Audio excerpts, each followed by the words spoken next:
Is my screen visible and Ye- am I audible enough? Yes, Dr. Fifa. Yes. Perfect. Let me just adjust the volume. Just a sec.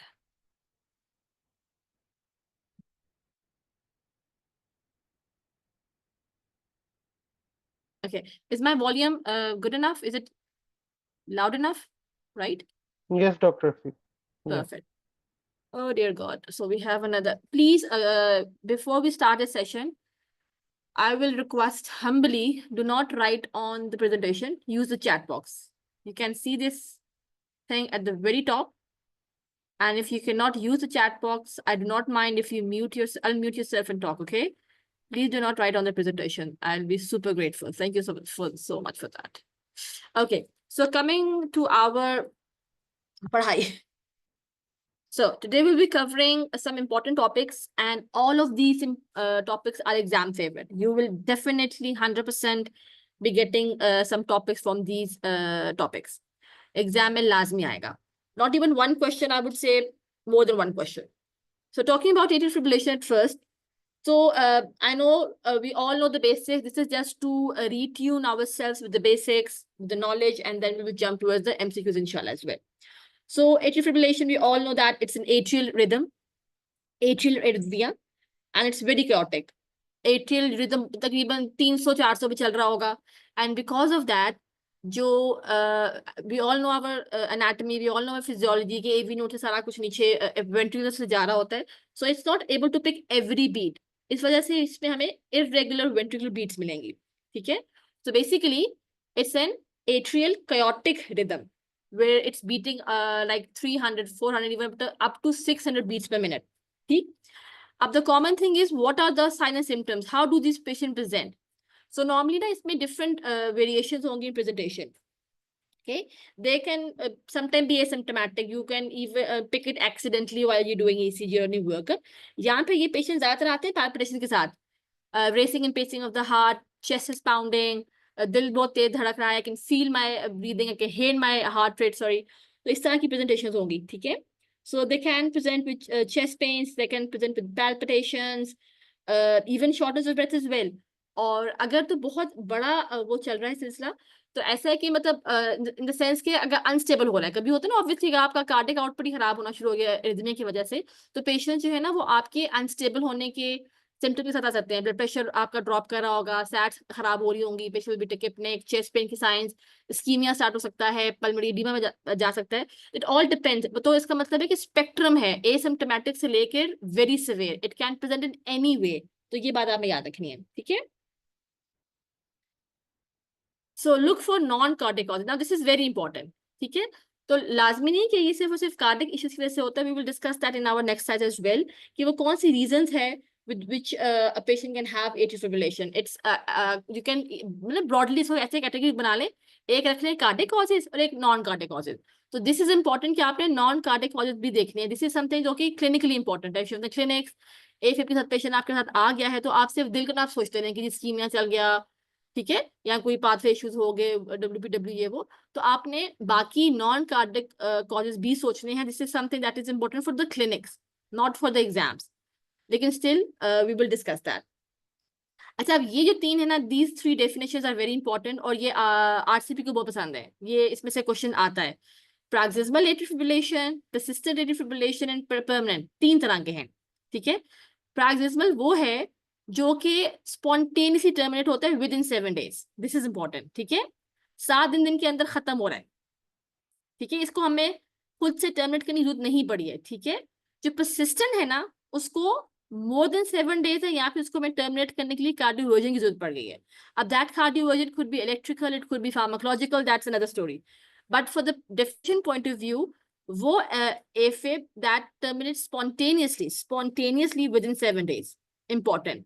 और असल में जब exam में आते हैं तो हम ट्रिकी हो जाता है. 7 days था, 7 days के ज्यादा था, टर्मिनेट हो रहा था, नहीं हो रहा. तो ये 2-4 चीजें हैं जिनको मैंने हाईलाइट किया हुआ, रिमेंबर दीज, ताकि आपको डेफिनेशन याद रहे. परसिस्टेंट वो है जो कि 7 days से ऊपर हो गया है, या फिर इसको टर्मिनेट करने के लिए हमें कार्डियोवर्जन करना पड़ रहा है. परमानेंट समझिए, दैट्स अ डी टाइप, जो कि जा ही नहीं रहा, ठीक है? Fails to terminate even we use cardioversion, right? So we have 3 basic definition, and remember this, Cardioversion, we will discuss that. Stop writing on my screen, please. Once again, you can unmute yourself. There is no harm. You can listen to your voice as well, okay? So, cardioversion means we have to revert the rhythm. Now, it could be pharmacological, it could be electrical, और ये हम आगे slides में इसको discuss करेंगे. For now, just try to focus on the definition कि तीन का मतलब क्या है. Paroxysmal, permanent और persistent के बीच में, ठीक है? इन तीनों का definition पता होना चाहिए. RCP को बहुत पसंद है ये पूछना, okay? They can ask you this. अच्छा, हम जो बात कर रहे थे ना कि assessment precipitating factors की वो ये थे, ठीक है? कि आपने ना ये एक नमूने के पायरेट्स, इससे आप याद रख सकते हैं, ठीक है? पल्मोनरी एम्बोलिज्म, स्कीमिया, मतलब हार्ट के अलावा आपने सोचना है रिस्पिरेटरी डिजीजेस, स्पेशली COPD के पेशेंट्स के अंदर कॉमन होते हैं, निमोनिया के पेशेंट्स में बहुत कॉमन है, ठीक है? एट्रियल एनलार्जमेंट, क्योंकि इसका फोकस ही एट्रिया है. कोई मेक्सोमा पड़ गया है, किसी वजह से एनलार्जमेंट हो गई है, उस वजह से you can have your atrial fibrillation. Thyroid very important.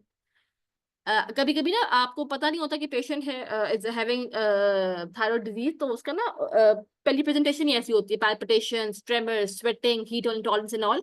ECG करोगे तो एट्रियल फिब्रिलेशन मिल जाएगी, ठीक है? And when you do the workup तो TSH और T4 आपके खराब होंगे, ठीक है? अब Kamal, I'm not going to answer your question. I'm sorry, okay?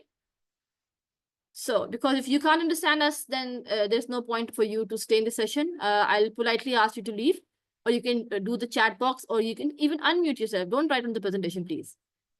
So, ethanol, very important.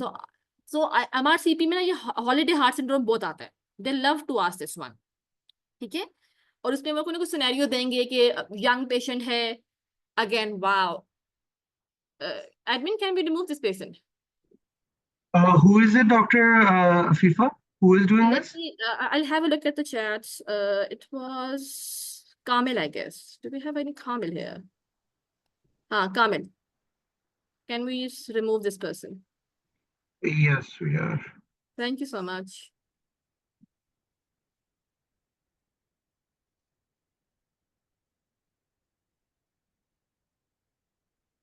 This is weird. I don't know how he's doing it. I've turned off I the don't know. This is something very weird because I'm not writing on my screen, but someone else has this authority to write on my screen, which is very frustrating for me as well. Anyhow, so sorry guys for this. We have some unethical people as well among us. So what can we do about that? Anyhow, so remember your non-cardiac causes of atrial fibrillation. Ethanol बहुत ज़्यादा आता है. MRCP loves to ask holiday heart Dr. syndrome. Afifa, there's the big red screen. Yeah, the guy made it. I didn't make it. I can't. I don't know what to You do. can't remove it? I don't know how to do it. Okay, wait, I'll do it. Please just wait a second. Yeah. How can you do that? I to this. So this is a really good mnemonic to remember the causes. Okay. And remember thyroid की presentation के साथ they love to ask and ethanol. ये दो हैं जो कि MRCP ने आपको सवाल में जो सिनेरियो देना ना उसमें ये जरूर होगा. कोई ना कोई थायराइड का क्लिंचर होगा या फिर binge drinking बहुत होती है. मतलब they had like 5-7 pints of drink all over the night और अभी sudden palpitations के साथ आ रहे हैं. तो ये दो सिनेरियो जो है ना MRCP ने आपसे एग्जाम में जरूर पूछने हैं. ठीक है? तो remember that. Now, this is how the ECG looks. So, whenever we say sinus rhythm, so sinus rhythm means there is a P followed by a QRS that is followed by a T. This is what we call a sinus rhythm. अब atrial fibrillation में क्या होता है? There is no sinus rhythm. You cannot appreciate P's. आपको P's नहीं बनेंगे, ठीक है? तो इसमें ना 2-4 क्राइटेरियाज हैं. Absent P wave, irregular आपका होता है. ये RR का जो पैटर्न है ये इरेगुलर होगा सारा. और तीसरा ना ये नैरो कॉम्प्लेक्स होगा. ठीक है? ये 3 बातें इसकी इंपॉर्टेंट रखें आप लोग याद. सही है? इरेगुलर होगा, no P waves, variable ventricular rate होगा और आपको ना आइसोलेटेड, ये आपको नजर आ रही है ना आइसोलेटेड बेसलाइन आपको यहाँ मिल रही है एक. ठीक है ना? दिस इज जो आइसोलेटेड बेसलाइन ये यहाँ पे आपको वो नहीं मिलेगी. It's very chaotic. और कभी कभी आपको लगेगा कि फ्लटर वेव्स चल रही हैं और आप मिस्टेकनली इसको कोई कह सकते हैं कि पी ये चल रहा है, ये पी है, ये ऐसा नहीं है. This is your Flutter waves हो सकती हैं या एब्सेंस ऑफ बेसिक जो हमारे आइसोलेटेड लाइन होती है वो हो जाता है.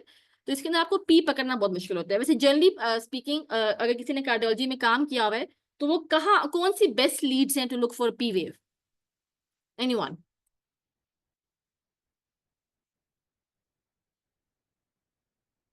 It's 2, 3 and AVF. 2 सबसे अच्छी लीड है. 2 याद रख लें आप. ठीक है? जब भी आपने देखना हो ना कि साइनस रिदम में हम कहते हैं ना कि चेक करें साइनस रिदम है कि नहीं, तो you always find your P. और best rhythm to look for P is your lead 2. ठीक है, रिमेंबर दैट, ये क्लिनिकल वो बात है। लीड 2 में अपनी पी देखती है वो अपराइट होती है, बस हाँ ये याद रखने कि एवीआर के अंदर पी आपकी उल्टी होगी, इन्वर्टेड, ठीक है, उसमें सारा कुछ इन्वर्टेड होता है एवीआर में। एनी हाउ, सो पी जो आपने याद रखना है वो अपनी लीड 2 में देखनी होती है आसानी के लिए, ठीक है। और उसमें आपको ऐसे मिलेगा, नैरो कॉम्प्लेक्सेस मिलेंगे, इर्रेगुलर है, इर्रेगुलर है, ठीक है, और पी वेव्स नहीं है। This is your atrial fibrillation ECG, ठीक है। अब this is very important, like super super important, ठीक है, आपका चैडविक स्कोर। अब चैडविक स्कोर में क्या है, ये हम लोग क्यों करें, बेसिकली ये आपकी असेसमेंट है स्ट्रोक के लिए, ठीक है। अब थोड़ी सी इसकी पैथोफिजियोलॉजी को अंडरस्टैंड करना है। अब इसमें होता क्या है, अब आपका जो एट्रिया है, ठीक है, वो बहुत केओटिक हो रहा है, बिल्कुल ऐसे फास्ट फास्ट बीट कर रहा है, आप सोचिए 300 का रिदम चल रहा है, ठीक है। अब जब ऐसा हो रहा है तो पूरा जो एक पंपिंग कैपेसिटी होती है हार्ट की वो नहीं हो रही है, ठीक है ना, सिंक नहीं हो रहा। आमतौर पे atria ventricle are working in a very good sync, इस पे वो सिंक खत्म हो गया, ठीक है। आपकी इनइफेक्टिव पंपिंग शुरू होगी, तो उसमें से क्या होता है कि आपकी एट्रियस में ब्लड बैठना शुरू हो जाता है, it starts to pool over there. और आपने ना एलएलए का नाम सुना होगा, लेफ्ट एट्रियल अपेंडेज, वो बड़ा कॉमन है, उसके अंदर बेसिकली पूलिंग शुरू होती है। और जब भी हमें पता है कि ये तो हमें वैसे ही पता है बॉडी के हवाले से, जहां पे स्टैग्नेंट या पूलिंग ब्लड की होगी, it's prone to have clots, ठीक है। तो ये स्ट्रैटेजी है, ये रैशनल है या पैथोफिजियोलॉजी आप समझे कि एट्रियल फिब्रिलेशन के अंदर स्ट्रोक होने का अच्छा क्यों है, कि वो कैओटिक हुआ हुआ है, सिंक नहीं है, पंप ठीक नहीं कर रहा, ब्लड पूलिंग शुरू हो गई है। और स्पेसिफिकली कहाँ शुरू होती है, लेफ्ट एट्रियल अपेंडेज में, छोटा सा पाउच होता है आपके लेफ्ट एट्रियम के अंदर, उसमें पूलिंग शुरू हो जाती है, ठीक है। स्टैग्नेंट ब्लड हुआ, वहां से क्लॉट निकला और यू कैन हैव स्ट्रोक। सो इस वजह से हम एट्रियल फिब्रिलेशन के अंदर ना स्ट्रोक के हवाले से बहुत परेशान होते हैं। अब जो रिस्क है ना वो कैसे कैलकुलेट होगा, वो इससे कैलकुलेट होगा, चैडविक। और अब आपको ये ना मेमोराइज करना पड़ेगा सैडली। आई कीप, ठीक है, सही है। सो चैडविक से आपको याद करना होगा, ठीक है। अब जो है ये अगेन एमआरसीपी में they can give you scenarios जिसकी बुनियाद पे you have to calculate the Chadwick, और उसके लिहाज से आपने एंटीकोएगुलेशन डिसाइड करनी, हाँ देनी है नहीं देनी है। तो that is why this is important. और इसको याद करना it's not a big deal, because इसकी ना, इसके जो चैडविक है ना, इसी के नाम में सारा कुछ है। सी कंजेस्टिव हार्ट फेलियर, ठीक है, एच हाइपरटेंशन, सिर्फ दो है जिसके 2 नंबर है, एज मोर देन 75 और स्ट्रोक, बस आप ये दो बातें याद रख लें, A2 और S2, ये याद रखना है आपने, ठीक है। इसके A2 अगर 75 से ज्यादा है तो इसके 2 नंबर है, और स्ट्रोक है, और इवन TIA भी हो सकता है, ठीक है, उसकी भी दो नंबर है, बाकी सबका एक एक नंबर है। और डायबिटीज, कोई भी वैस्कुलर डिजीज, लाइक कोई पेरिफेरल वैस्कुलर डिजीज है, कोई इसको MI हुआ है, कोरोनरी आर्टरी डिजीज है। दूसरा एज वो क्या है, 65 से 74, क्योंकि 75 वाला तो 2 नंबर में चला गया ना, इस वाले को 1 नंबर देंगे। और जेंडर में फीमेल का 1 नंबर है, ठीक है, तो टोटल आपके 9 नंबर हो जाते हैं, सही है। अब इसमें करना क्या है, वो बंदे, मेन की बात हो रही है, जिसका चैडविक 1 आ गया ना, उसको आपने एंटीकोएगुलेट करना है, ठीक है। लेकिन फीमेल में 1 पे नहीं करना, क्योंकि फीमेल्स का तो 1 सिर्फ इस वजह से आ रहा था ना, तो उनके लिए आपने 2 याद रखना है, ठीक है। सो Chadwick score 1 in men we anticoagulate, Chadwick 2 in females we anticoagulate, उससे कम में हमने कुछ भी नहीं करना। जो पुरानी गाइडलाइंस थी ना, उसके अंदर जो था उसमें वो दिया करते थे एस्पिरिन वगैरह, अब वो भी खत्म हो गए। न्यू गाइडलाइंस में हम लोग देते हैं डुएक्स, वो हम आगे डिस्कस करेंगे इंशाल्लाह, ओके। वो डुएक्स आगे हैं, पुराना उसका टेबल है, उसमें आप सारी मेडिसिन से डिस्कस है। वो बेसिकली क्या होता है कि आपकी डायरेक्ट ऑरल एंटीकोएगुलेंट्स है, ठीक है, डायरेक्ट ऑरल एंटीकोएगुलेंट्स। ये हम स्टार्ट करते हैं पेशेंट्स के अंदर, पहले हम एस्पिरिन वगैरह दिया करते थे, अब वो खत्म हो गया है, ठीक है। ये आपका फर्स्ट लाइन, अब आपके डुएक्स आ गए हैं। तो यहाँ तक सारा कुछ क्लियर है कि ये चैडविक आपने याद रखना है, सिर्फ एज मोर देन 75 और स्ट्रोक के 2 नंबर है, बाकी सबका 1 नंबर है। Clear so far? They can ask you to calculate, और they will give you hints कि इसको ब्लड प्रेशर भी है, इसको हाइपरटेंशन है, ये 65 ईयर बंदा है, इसको एट्रियल फिब्रिलेशन हो गया, अब क्या करें, एंटीकोएगुलेंट्स दे ना दे। तो आपको इनडायरेक्टली भी चैडविक स्कोर कैलकुलेट करना पड़ जाएगा, ठीक है। सो फीमेल पे याद रखिए 2 पे आपने देनी है, और मेन पे आपने 1 के ऊपर देना है, तो ये आपने याद रखना है। दिस इज वेरी इंपॉर्टेंट, और ये क्लिनिकली भी इंपॉर्टेंट है। Now you know the rationale why we do it, ठीक है। अच्छा, अब ये बात तो डिसाइड होगी कि हमने एट्रियल फिब्रिलेशन पिक कर लिया, हमें कॉजेज समझ आ गई, हमने उसका स्ट्रोक रिस्क भी निकाल लिया। अब एक और रिस्क आपने नजर रखना है, ब्लीडिंग रिस्क पे। अब किसी को भी हम अगर एंटीकोएगुलेंट्स दे रहे हैं, ठीक है, तो दैट पेशेंट को हमने असेस करना है कि उसकी वजह से उसको ब्लीडिंग रिस्क तो नहीं है। अब बेशक हम एक चीज ठीक कर रहे हो दूसरा खराब हो जाए, तो उसके लिए नाइस गाइडलाइंस ने भी एक और काम किया है, हमें एक और नया टेबल दे दिया है, ऑर्बिट स्कोरिंग। पहले इफ यू रिमेंबर, अगर आपके पास पुरानी किताबें हैं उसमें हैजब्लेड नाम होता था, हैजब्लेड, HASBLEED। तो हैजब्लेड स्कोरिंग जो है ना वो अभी भी है, लेकिन वो सेकंड लाइन पे चला गया। ठीक है, वो भी हमारा BD रिस्क कैलकुलेट करता है। अब जो नाइस गाइडलाइन ने कहा है वो है ऑर्बिट स्कोरिंग, तो हमने ये याद रखना है। ठीक है, तो हम ये कब करते हैं, जब भी हमने कोई नया एंटीकोएगुलेशन स्टार्ट करनी है, कोई नया बंदा है उसको एट्रियल फिब्रिलेशन हो गया उसके लिए भी, या फिर अगर हम किसी को रिव्यू भी कर रहे हैं ना फॉर एंटीकोएगुलेशन, तो ऐसी बात है उसके फैक्टर्स चेंज हो सकते हैं, यू नेवर नो। साल बाद 2 साल बाद वो फॉलोअप के लिए आ रहे हैं, कोई नई डिजीजेज हैं, जो कुछ भी हैं। तो जब आप उसको ऑलरेडी उसके ऊपर हो भी, तो भी you can use your risk assessment, bleeding assessment, and you can decide accordingly. ठीक है, तो अब जो आपका ऑर्बिट स्कोर है, उसको कैसे याद रखना है। अगेन गाइज, आपको पता होगा वो MD Calc, it's a very good tool to have these for your clinics. उसका ऐप है, वो अपने मोबाइल पे आप डाउनलोड कर लेंगे, डायरेक्ट गूगल लिंक से जा सकते हैं। बहुत अच्छा ये है स्कोरिंग सिस्टम, वो आपको सब बता देते हैं, उसमें आपके सारे पैरामीटर्स होते हैं, आप उसमें ऐड करते जाएं और वो नेक्स्ट स्टेप बता देते हैं कि आप करना क्या है आपने। So it's a very good tool for the clinic point of view.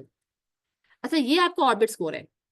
ठीक है, अब चैटवाइस का तो आसान ये था कि वो उसके C से कंजेस्टिव हार्ट फेलियर, H से हाइपरटेंशन, D से डायबिटीज, वो आपको आसान हो गया था। अब जब आप इस डब्बे को देखेंगे ना, तो आपको ऑर्बिट याद करना मुश्किल है। तो I have tried to come up with this one, इससे आपको इंशाल्लाह याद रहेगा। सो अगेन, ऑर्बिट के O से ओल्डर एज मोर देन 75, ये भी 75 था, और जो वहां था वो भी 75 था, लेकिन फर्क ये है कि उस 75 जो चैटवाइस में था वो 2 नंबर थे, इस वाले 75 का सिर्फ 1 नंबर है। तो ये आपने याद रखना है, इससे कंफ्यूज नहीं होना। ठीक है, फिर आपका रिड्यूस हेमोग्लोबिन और हेमाटोक्रेट। ठीक है, नॉर्मली ऑर्बिट स्कोर आपको कैलकुलेट करने के लिए MRCP वाले नहीं देंगे। ठीक है, चैटवास को आपको कैलकुलेट करने के लिए देंगे, लेकिन इसके आपके पैरामीटर्स पूछ सकते हैं कि which of the following is not part of it और which of the following is part of it. इस तरह ट्रिकी क्वेश्चन दे सकते हैं, तो you should know at least these parameters. ठीक है, अच्छा, HP और हेमाटोक्रेट की बात होगी, अगर वो कम है तो इसके 2 नंबर है। ठीक है, और वो कट ऑफ क्या है, मेल में HP 13 और हेमाटोक्रेट 40, फीमेल में थोड़ा सा कम हो जाएगा 12 और 30। सही। हिस्ट्री ऑफ ब्लीडिंग, इसकी भी 2 नंबर है। आपको याद होगा चैटवास में भी 2 चीजों के 2 नंबर थे, एक 75 वाला और एक स्ट्रोक वाला। ठीक है, और इसमें भी 2 नंबर है, एक लो HbO हेमाटोक्रेट के और एक ब्लीडिंग वाले के। ठीक है, इनसफिशिएंट किडनी फंक्शंस और ट्रीटमेंट विद एंटीप्लेटलेट्स, इन सबके 1-1 नंबर है। सही है, तो ये आपने ऑर्बिट भी याद रखना है। लेकिन आस्क यू दीज 5 पैरामीटर्स, को ट्रिकी क्वेश्चन हो जाएगा, इसमें उन्होंने चार्ट डाल दिया होगा कि heart rate 110, that is wrong, वो इसका पार्ट नहीं है। ठीक है, so this is how you remember your orbit score. We have a question.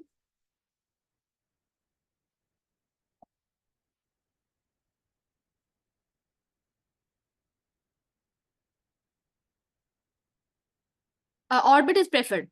Nice guidelines ने अपना ना वो चेंज किया है, दे डिड अ ट्रायल, और उसके अंदर अब ऑर्बिट जो है उसका ज्यादा अच्छा वो है बताने का, और जो हैजब्लीड है वो आपका नंबर 2 पे आ गया है। ठीक है, तो प्रेफर्ड इज ऑर्बिट 100%। अगर आपके पास लंबी लिस्ट है और नाइस की गाइडलाइंस के हवाले से वो पूछ रहे हैं, तो number 1 is ORBIT for sure. ठीक है, ये नई गाइडलाइंस है, if you want I can share the guidelines as well. Even clinics में भी अभी यू कैन यूज ऑर्बिट, और इसमें देखिए पैरामीटर में कोई डिफरेंट भी नहीं है ना, एक ब्लड टेस्ट चाहिए बस आपको। ठीक है, CBC तो बहुत आसान है, 5 मिनट में रिपोर्ट आ जाती है। ठीक, सो ये आपके नंबर्स है, 0 to 2 low, 3 medium, 4 to 7 high. लेकिन अब इसमें आपने एक और बात याद रखनी है, अब चूंकि हम लोग UK गाइडलाइंस के हवाले से करें, तो उसमें ना वो पेशेंट टू पेशेंट चीजें बहुत ज्यादा कंसिडर करते हैं, इसमें कट ऑफ नहीं है कि बस ये हो गया तो ऐसे करना है। It's not black and white, there are many grey area जिसमें हमने इंडिविजुअली पेशेंट को लेके चलना होता है, उसके लिहाज से वी विल डिसाइड। अच्छा, अब हमारा सारा कुछ हो गया, हमने एट्रियल फिब्रिलेशन पकड़ भी लिया, ECG हमें समझ आ गई, उसका हमने रिस्क भी निकाल लिया कि हाँ जी चैटवास हमें समझ आ गया, ऑल गुड है, हमने इसको एंटीकोएगुलेट करना है, उसकी ब्रीडिंग रिस्क भी निकाल लिया, हाँ जिसको हम स्टार्ट कर सकते हैं ना। The question is which anticoagulants. ठीक है, सो एंटीकोएगुलेशन हमने सब में स्टार्ट करनी है, all new onset AFib will require anticoagulation. ठीक है, पहले वॉर्फरिन था, बिल्कुल था, इसलिए मैं कहती हूँ बुक्स ना पढ़ें, ट्राई टू रीड या तो अपडेटेड वर्जन्स या फिर गाइडलाइंस। अब उसको नोवैक्स, नोवैक्स और डुवैक्स सेम है, ये नोवल ओरल एंटीकोएगुलेंट्स है। ठीक है, हम ये, और इसका एडवांटेज क्या है, हम ये क्यों दे रहे हैं, व्हाई आर नोवैक्स और डुवैक्स प्रेफर्ड ओवर वॉर्फरिन।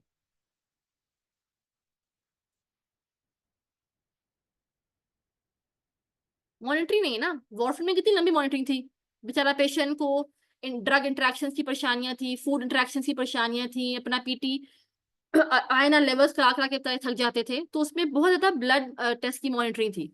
नोवैक्स में वो आपका खत्म हो गया है, which is a big relief for the patient and for the clinician as well. एक बहुत बड़ा बर्डन था आईएनआर की, टेस्टिंग का पूरा क्लिनिक बनाया करते थे हर जगह पे ना, हर क्लिनिक, हर कार्डियोलॉजी वाले सेंटर में ना वार्फरिन का क्लिनिक अलग होता है, उनके स्पेशल येलो कार्ड्स होते हैं जिसपे वो चल रहे होते हैं, रोज उनको टेस्टिंग हो रही होती है, फूड इंटरेक्शंस बहुत थे, ड्रग इंटरेक्शंस बहुत थे, तो दैट इज द एडवांटेज। अब इसमें कुछ भी नहीं करना, बस दवाइयां स्टार्ट की और घर भिजवा दिया, सेफ, ठीक है। और ये वो दवाइयां हैं एपिक्सिमैब, डेबिगैट्रन, एडोक्सिबैन और rivaroxaban. So these are your direct oral anticoagulants और नोवल ऑरल एंटीकोएगुलेंट्स जब हम देते हैं, ठीक है।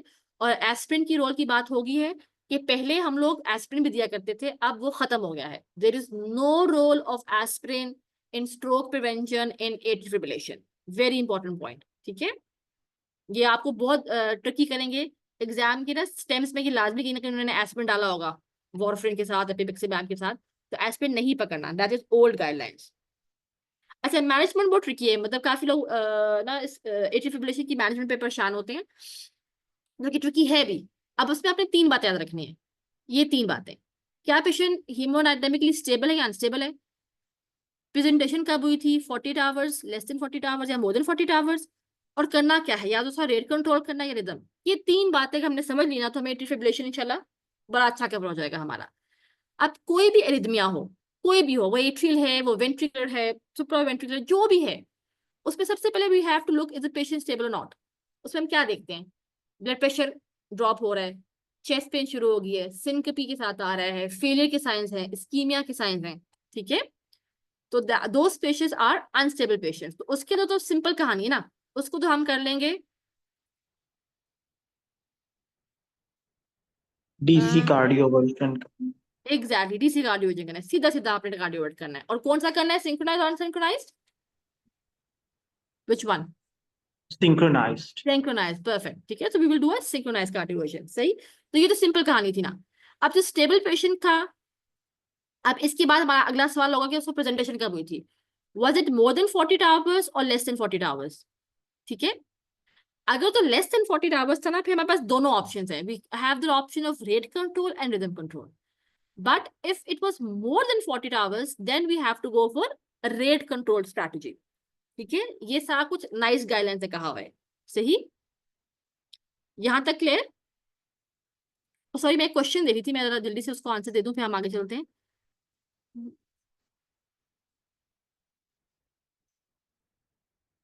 ये दोनों है, क्लिनिकल भी इंपॉर्टेंट है और एग्जाम में भी इंपॉर्टेंट है, स्पेशली चैडवैस। चैडवैस का आपको कैलकुलेट भी करना होगा एग्जाम में, और उसके हवाले से आपको ट्रीटमेंट भी डिसाइड करनी होगी कि एंटीकोएगुलेशन देनी है कि नहीं देनी। और क्लिनिकली तो इंपॉर्टेंट है ही है ना, वो तो आपने करना ही करना है, you have to be safe. अब ये नहीं मतलब अन्य एट्रियल फिब्रिलेशन मिल गई, हमने उसको एंटीकोएगुलेशन पे डाल दिया, तो always do your orbit scoring और हैशब्रेड। अब ये नहीं कि हैशब्रेड ऑब्सोलीट हो गया है, but it's second line, if you have a choice do your orbit first. अच्छा, timing, so this is again for 2014 में नाइस गाइडलाइन ने कहा है, सो आइदर रेट और रिदम अगर लेस देन 48 आवर्स है, इसके मतलब बस दोनों ऑप्शंस हैं।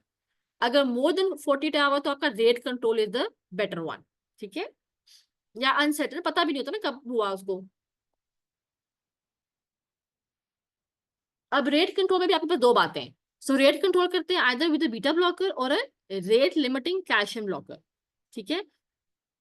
पहला हमारा वैसे फर्स्ट लाइन बीटा ब्लॉकर। अगर कोई ऐसे कॉन्ट्राइंडिकेशन है, फॉर एग्जांपल सिवियर एस्मा का पेशेंट है, उसमें आप बीटा ब्लॉकर नहीं दे रहे, then you will do a calcium channel blocker. उसमें भी ये याद रखना है, रेट लिमिटिंग।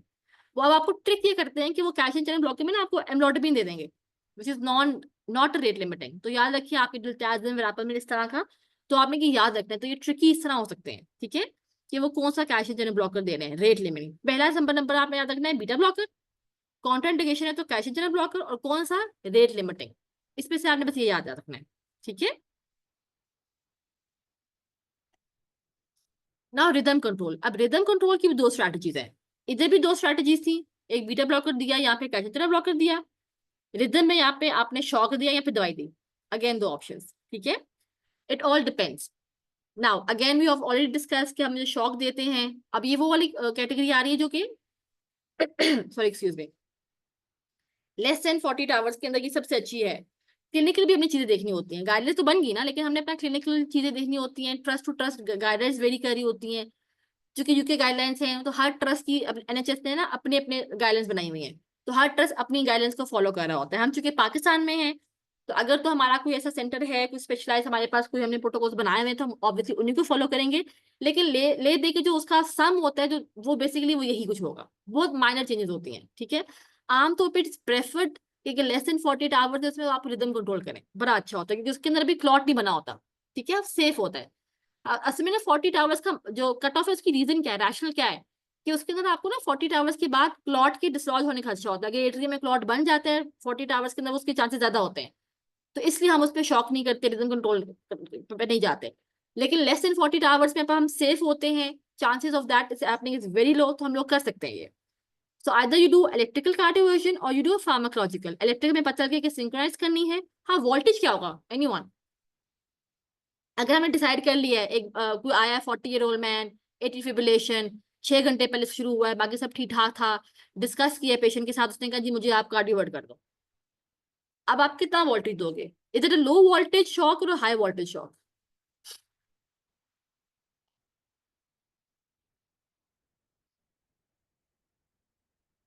या इट्स हाई वोल्टेज। 120 से आप शुरू करते हो, 120 टू 150 पे आहिस्ते से आपको बढ़ा करते हैं। परफेक्ट डॉक्टर, इसका बिल्कुल ठीक, ठीक है। तो वो जो 80 फ्लटर है ना, उनके लो वोल्टेज होते हैं, जो हम 50 से शुरू करते हैं, फिर ऐसे हम 80 पे 100 पे आए। जो 80 फिब्रिलेशन का शॉक होगा वो 120 से शुरू होगा, ठीक है, हाई है 120 पे, 150, 180 पे, आगे ऊपर ऊपर, ठीक है। ये था इलेक्ट्रिकल के बाद। अब फार्माकोलॉजिकल में भी आपके पास दो दवाई हैं, फ्लेकेनाइड और एमियोड्रॉन। फ्लेकेनाइड जो है ना, इसको हम बोलते हैं पिल इन पॉकेट, बस आपने पॉकेट में रखा होता है, पेशेंट को पता है मुझे पैल्पिटेशन स्टार्ट होगी, जल्दी से मैंने खा ली। पर इसको आपने जहाँ पे स्ट्रक्चरल हार्ट डिजीज उस पे नहीं देना, ठीक है। जो एमियोड्रोन है वो आप स्ट्रक्चरल हार्ट डिजीज में दोगे, ठीक है। सो इस स्लाइड में क्या बातें हमने की? रिदम कंट्रोल के दो तरीके हैं, इलेक्ट्रिकल एंड फार्माकोलॉजिकल। इलेक्ट्रिकल में हम सिंक्रोनाइज शॉक देते हैं 120 का। फार्माकोलॉजिकल में दो बातें क्या थी, फ्लेकेनाइड और एमियोड्रोन। फ्लेकेनाइड को हमने देना है उसके अंदर जिसके अंदर स्ट्रक्चरल हार्ट डिजीज नहीं है, ठीक है। और एमियोड्रोन हम दोनों के अंदर दे सकते हैं, लेकिन preferred with structural heart disease, ठीक है। तो मोटी मोटी बातें हमें समझ आ गई मैनेजमेंट की। आई होप हम एंड पे जब करेंगे ना अभी पास मेडिसिन की एमसीक्यू, तो ये सारा कुछ आपका बहुत अच्छा क्लियर हो जाएगा। सही है। अच्छा, अभी वो सिचुएशन है कि अब आपके पास मोर देन 48 आवर्स थे, सही है। अब उसके तो आपने रेट कंट्रोल भी तो कर दिया, दवाइयां उसको बीटा ब्लॉकर दे दी, अब लेकिन उसका रिदम तो काबू करना ही है ना उसमें भी। उसके नाम क्या करते हैं, उसके नाम ये करते हैं कि उस पेशेंट को हमने पहले एंटीकोएगुलेशन देनी है 3 हफ्ते के लिए, ठीक है। 3 हफ्ते के लिए उसको एंटीकोएगुलेशन देते हैं, फिर हम उसको कार्डियोजन के लिए बुलाते हैं, ठीक है। या फिर अगर हमारे पास ऐसी फैसिलिटी है, एक बड़ा सेटअप है जहां पे ट्रांस इसोफेजियल एको है, हम वो करेंगे।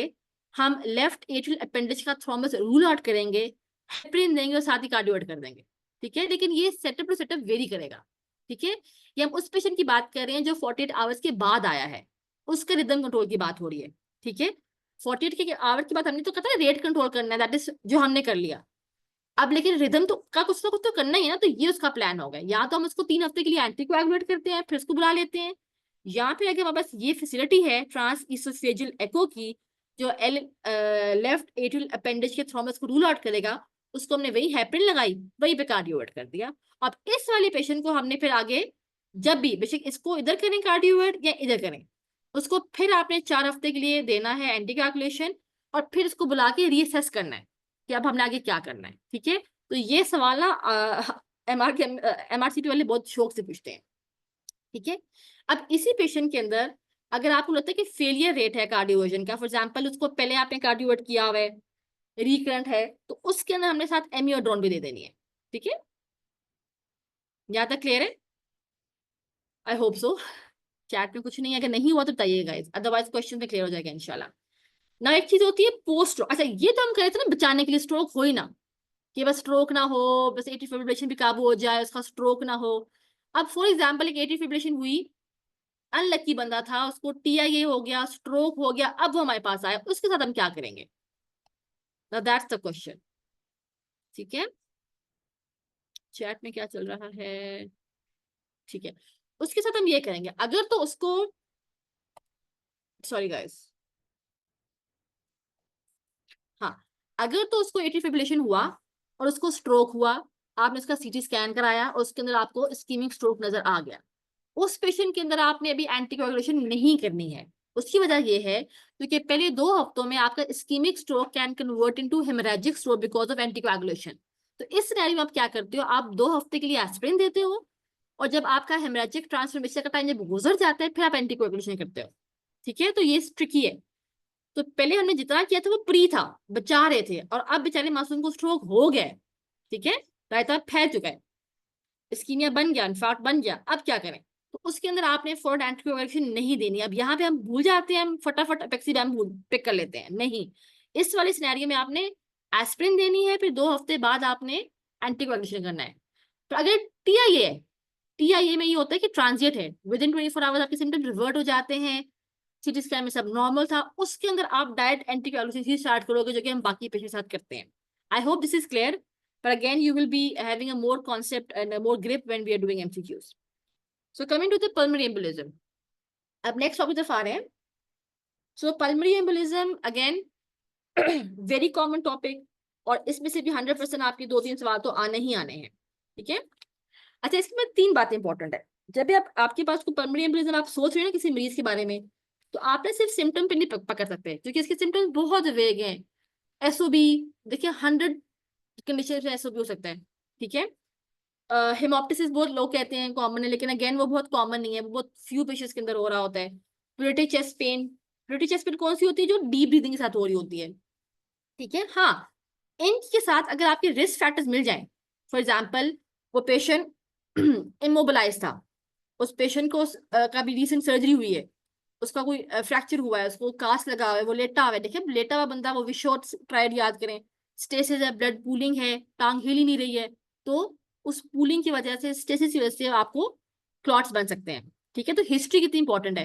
हो सकता है वो ऐसे कोई चीजें ले रहा, फॉर एग्जाम्पल कोई हार्मोनल थेरेपी पे है, कोई कॉन्ट्रासेप्टिव पिल्स ले सकते हैं, तो ये सब वो फैक्टर्स हैं जो कि प्रोन करते हैं टुवर्ड्स एम्बोलिज्म। तो आपकी एम्बुलेंस की हिस्ट्री में आपका हिस्ट्री बहुत इंपॉर्टेंट है, रिस्क फैक्टर्स एक्सप्लोर करें, सिम्टम्स एक्सप्लोर करें, पास हिस्ट्री में क्या करना है, रिकरेंस के हवाले से। हो सकता है चलो डीवीडी हुई पड़ी हो और अब वो उसके साथ पी भी हो गया हो, या पहले उसको पी हुआ हो, तो आपने ना ये क्लिनिकल के हवाले से बोलते हैं कि पी में ये 3 चीजें इकट्ठी होंगी ना, तब आप अपना पल्मोनरी एम्बोलिज्म इकट्ठे पकड़ सकते हैं। अब आप सिर्फ एक एसओबी चेस्ट पेन को लेके बैठ जाए तो उसके तो डिफरेंसेस बहुत ज्यादा है, लेकिन जैसे आपको हिस्ट्री मिलती है, अच्छा इसको तो फ्रैक्चर भी हुआ था, 6 दिन से बेड पे पड़ा हुआ है, अब जब एसओबी की तरफ आप जाएंगे, अब आप शॉर्टनेस ऑफ ब्रेथ सोचेंगे, प्लूरेटिक चेस्ट पेन सोचेंगे, तो आपको सॉलिड लगेगा ना कि हाँ वाकई ये पल्मोनरी एम्बोलिज्म का केस लग सकता है। प्लस उसकी पास हिस्ट्री एक्सप्लोर करें, हो सकता है कि वो फीमेल भी हो, टिबिया भी टूट गई हो, ऊपर से ओसीबी भी ले रही हो, डबल रिस्क फैक्टर्स हैं, तो आप समझ रहे हैं। So this is something very important as a clinician. Exam नहीं भी देना तो सेफ डॉक्टर तो बनना है ना, तो अगर आपका ऐसी कोई चीज हो तो आपने सारा कुछ इकट्ठे लेके जाना है। रिस्क फैक्टर्स एक्सप्लोर करें, सिम्टम्स के साथ उसको कोरिलेट करें, और पास हिस्ट्री जरूर एक्सप्लोर करें। जब ये 3 चीजें इकट्ठी होंगी तो आपके चांसेस बहुत कम होंगे कि आप पल्मोनरी एम्बोलिज्म को मिस करेंगे। ठीक है, नाउ जल्दी से एक सिनेरियो करते हैं। एक 70-year-old रिटायर्ड ऑफिसर है, admitted to the medical unit with 2-day history of SOB, chest pain on inspiration। ठीक है, चेस्ट एक्सरे बिल्कुल नॉर्मल है, ईसीजी बिल्कुल ठीक है, fluid bed count, C reactive protein, urea electrolyte सब बिल्कुल ठीक ठाक है, ऑब्जर्वेशंस विद इन नॉर्मल है। ठीक है, अब कौन सा स्कोर आप करेंगे जो कि हेल्प करेगा in next investigation? CHADSVASc, 2 level Wells, कर्व 65, रॉक हॉल और पर्क स्कोरिंग।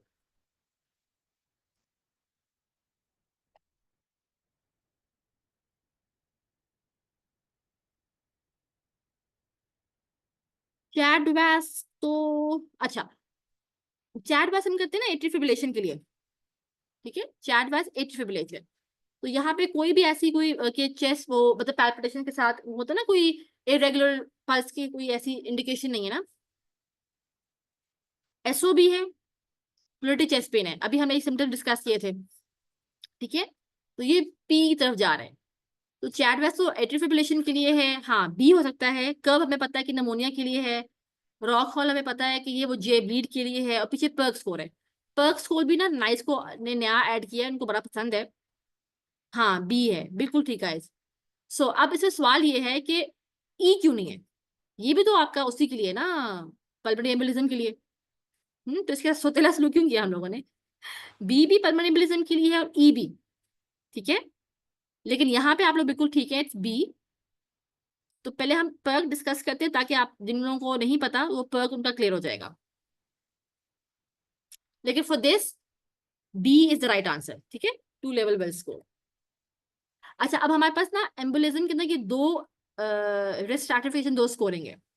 अब पर्क स्कोर हम तब करते हैं only if the clinician already thinks कि पी इज लेस लाइकली, ठीक है। अगर आपको लगता है बहुत लेस लाइकली है तब यू डू दिस वन। और इसके अंदर 8 क्राइटेरियाज है। अगर वो सब के सब नो है ना, इसका मतलब है सब कुछ खत्म, पोटेंशियली लेनी है आपने, ना आपने उसकी डिडाइमर्स कराने हैं, ना कुछ टीपीए कराना है, ना कुछ और लंबा काम करना है। हाँ, अगर किसी सिनेरियो में आपका पॉसिबल स्ट्रॉन्ग सस्पिशन है then you do your this one, ठीक है। अब इस बंदे के अंदर देखें पी के सिम्टम्स थे, लेकिन आपने इन्वेस्टिगेशन सारा कुछ नॉर्मल हो गया, ये भी नॉर्मल निकला, ये भी, ये सब कुछ, तो कुछ तो है ना, क्यों एसओबी हो रहा है। इसका मतलब है इस सिनेरियो में आपका सस्पिशन हाई थी, और प्लस इस पे एज का, वो एज हम आगे डिस्कस करेंगे, it will think make more clear. क्योंकि पर्क में ना अगर आपका एज लेस देन 55 है ना तो हम पर्क लगाते हैं, मोर देन 55 के अंदर हम लोग फिर पर्क नहीं लगाते, ठीक है। ये आ गया आपका, ठीक है, दिस इज योर पर्क। अब इसको भी, इसमें भी 8 बातें हैं। बात इसको ऐसे याद रखें, ये 2 आपकी ऑब्जर्वेशन की बातें हैं, हार्ट रेट, और ये 2 आपकी हिस्ट्री की बातें हैं, पुरानी डीवीटी, पुरानी सर्जरी। 2 सिम्टम्स हैं, हेमोप्टिसिस, लेग स्वेलिंग, और 2 वेली बातें हैं, एज मोर देन 50 और ईस्ट्रोजन, ठीक है, मतलब कोई हार्मोन थेरेपी पे है कि नहीं। अगर इन सब की बातें नो नो होंगी ना, इन सबको नो होना चाहिए, तो आपका ये होगा कि P has been rule out. इस पर का नाम ही है pulmonary embolism rule out criteria, rule out, ठीक है। अब आप पूछेंगे मैड कैल्क से कि एज मोर देन 50 है, नहीं। हार्ट मोर देन 100 तो नहीं है, नहीं है जी। सैस 94 से कम तो नहीं है, नहीं है जी। पहले कोई डीवीटी पी हुई है, नहीं है जी। कोई रीसेंट सर्जरी ट्रॉमा पिछले 4 हफ्तों में बिल्कुल नहीं हुआ। हेमोप्टिस हुआ, नहीं हुआ। यूनिटल लेग स्वेलिंग हुई, नहीं हुई। कोई पिल्स ले रहे हैं, हार्मोन थेरेपी नहीं ले रहे। इन 8 सवालों के जवाब अगर नो होंगे ना, 8 के 8, only then you will say कि हमने पी रूल आउट कर लिया, हम सुकून में हैं, आगे हमने कुछ भी नहीं करना। आई होप दिस इज क्लियर, ठीक है। नॉर्मली ना पर्क को आपको निकालने के लिए नहीं देंगे कि आपके पास सिनेरियो आपने पर्क पकड़ना, नहीं। चैट बैक्स जिसे हमने एट्रियल फिब्रिलेशन में किया था वो निकालने के लिए देंगे। वेल्स क्राइटेरिया आपने कैलकुलेट करना होगा, ये आपने कैलकुलेट नहीं करना, दिस इज समथिंग क्लिनिकल। और आपको पता होना चाहिए सिर्फ इस बात पे, इस तरह के सवालों में, कि कब आपने पर्क करना है और कब आपने ये वेल्स करना है, ये आपसे पूछ सकते हैं। लेकिन आपने पर्क कैलकुलेट नहीं करना होगा, उस पर तसल्ली रखिए। लेकिन फॉर जो इन्फॉर्मेशन आपको एटलीस्ट ये पता होना चाहिए उसमें कौन से 8 क्राइटेरियाज हैं। और ये तो मेरा तरीका था, इससे मैंने याद रखा था कि हर चीज को 2-2 करके ना, आपके पास कोई अच्छा और निमोनिक है तो प्लीज इधर ना चैट बॉक्स में डाल दें ताकि ना लोगों को और भी हेल्प हो सके।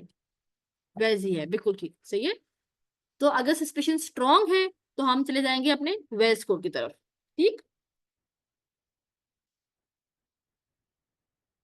अब ये आपका वेल स्कोर है। अब ये मैंने लिया था नाइस गाइडेंस, नाइस गाइडेंस ने बहुत प्यारी गाइडेंस बनाई हुई है, वो मैं शेयर भी कर दूंगी। उसे मैंने 2 दिन पहले ग्रुप में शेयर भी की थी, but I do it again, super super important, ठीक है। नाइस गाइडेंस अपडेटेड है, तो ये आपने याद रखना है।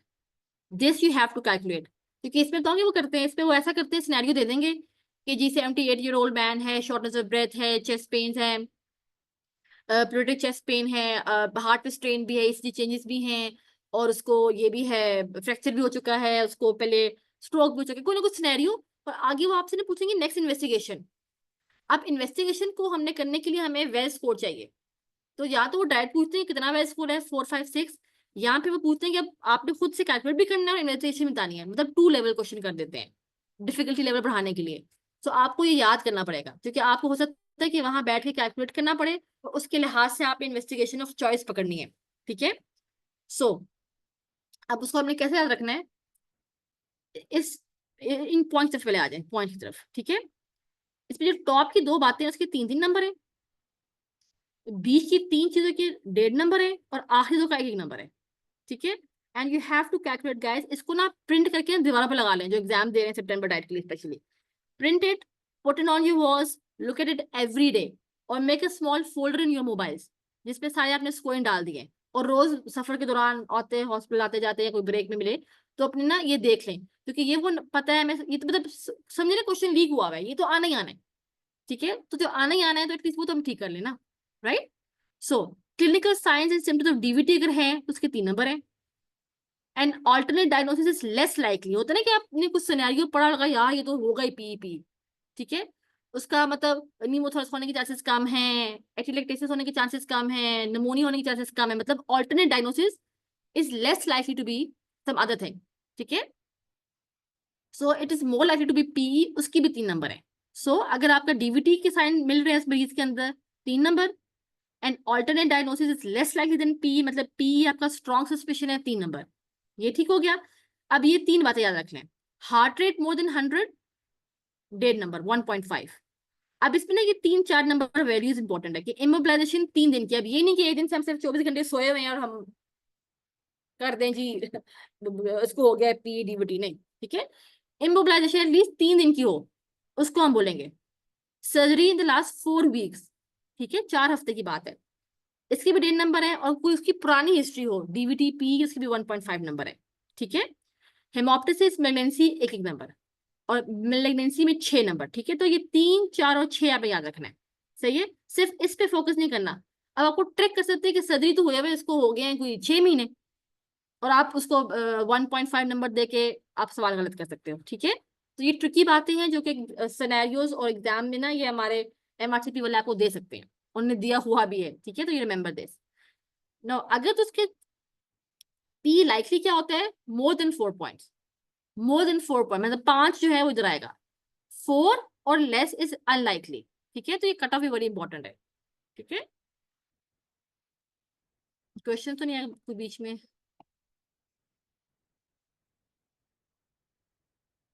नहीं नहीं नहीं, पर्क पर्क का ना वैसे कोई ताल्लुक नहीं है, जनरली पेशेंट के अंदर प्रोबेबिलिटी कम हो, लेस देन 2% की प्रोबेबिलिटी होती है। आपके पास कोई मरीज आया ना, आपको लगता है कि बहुत ही कम चांसेस हैं कि इसको पी होगा, लेकिन you are trying to be safe, then you do your PERC, ठीक है। फॉर एग्जांपल वेरी एक्टिव बंदा जो कि 34 ईयर्स ओल्ड है, सिर्फ एसओबी है और प्रेटिक चेस्ट पेन, बाकी कोई इसकी हिस्ट्री नहीं है, कोई रिस्क फैक्टर नहीं मिला आपके अंदर, ठीक है, पर you want to be safe, ठीक है। So that is the time when you do your PERC, और आप वो 8 सवाल पूछो सबके जवाब 0 हैं तो पी निकल गया। उसका फायदा ये है कि आप अननेसेसरी उसको डी डायमस के लिए भिजवा रहे हो, अननेसेसरी उसको सीटीपीए के लिए भिजवा रहे हो, पेशेंट को भी स्ट्रेस दिया हुआ है, हमने हॉस्पिटल की रिसोर्सेज भी इस्तेमाल कर लिए हैं, तो हमने ये क्लिनिकली इस लिहाज से इंपॉर्टेंट है। तो आपने तब नहीं करना, अगर आप तो वेल्स हो रहे हो फिर तो पर्क की जरूरत ही नहीं है, वेल्स हम तब करते हैं प्रोबेबिलिटी हाई हो, ये रिस्क फैक्टर भी है उसकी हिस्ट्री में कोई ना कोई, ठीक है। जब हाई प्रोबेबिलिटी होगी तो you do will your Wells, low probability है, लो रिस्क है, जवान बंदा है, इतिहास को रिस्क फैक्टर भी नहीं मिल रहे, पास हिस्ट्री भी ठीक थी, ठीक है, तो उसके अंदर you will do your PERC, ठीक है।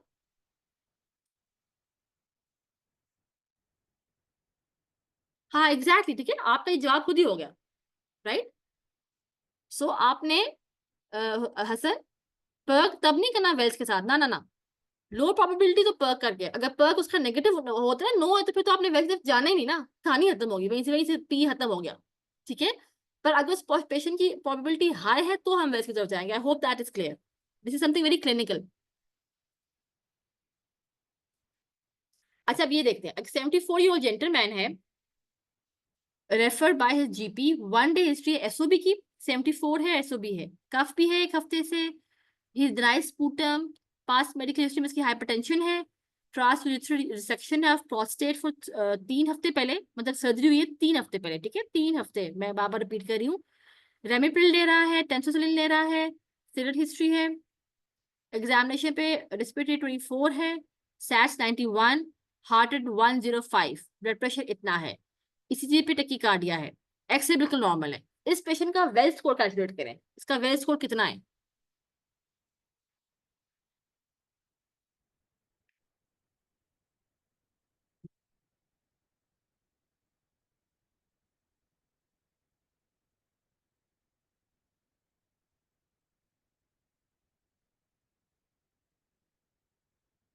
फाइव पॉइंट फाइव,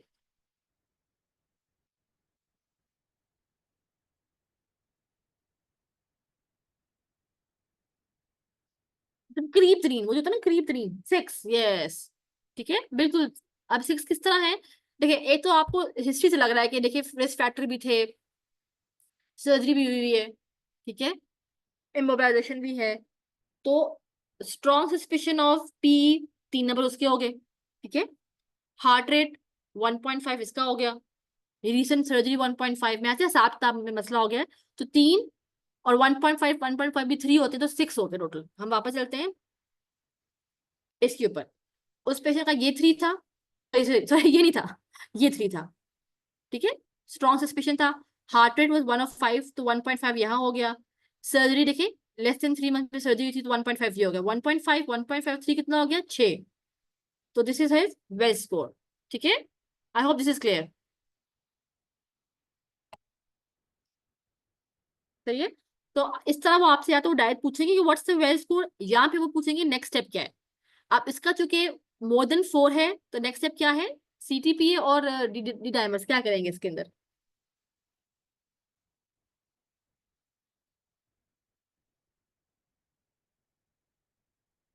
सीटीपीए कहेंगे हम उसकी तरफ जाते हैं, अभी हमने वो किया नहीं ठीक है। अभी हमने सिर्फ ये हिसाब लगाया था कि मोर देन 4 पे पी लाइकली है, तो ये पी लाइकली था, ये सिनेरियो हमने डिस्कस किया है, दिस वन, ठीक है।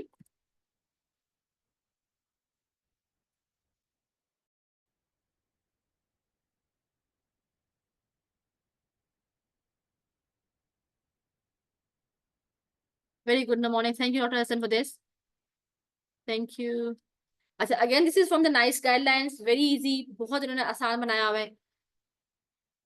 पी हमारे पास सस्पेशन थी, हमने अपना वेस्ट किया, या तो लाइकली होगा या फिर अनलाइकली होगा। अगर तो लाइकली है तो वी डू अ सीटीपीए, सीधा सीधा।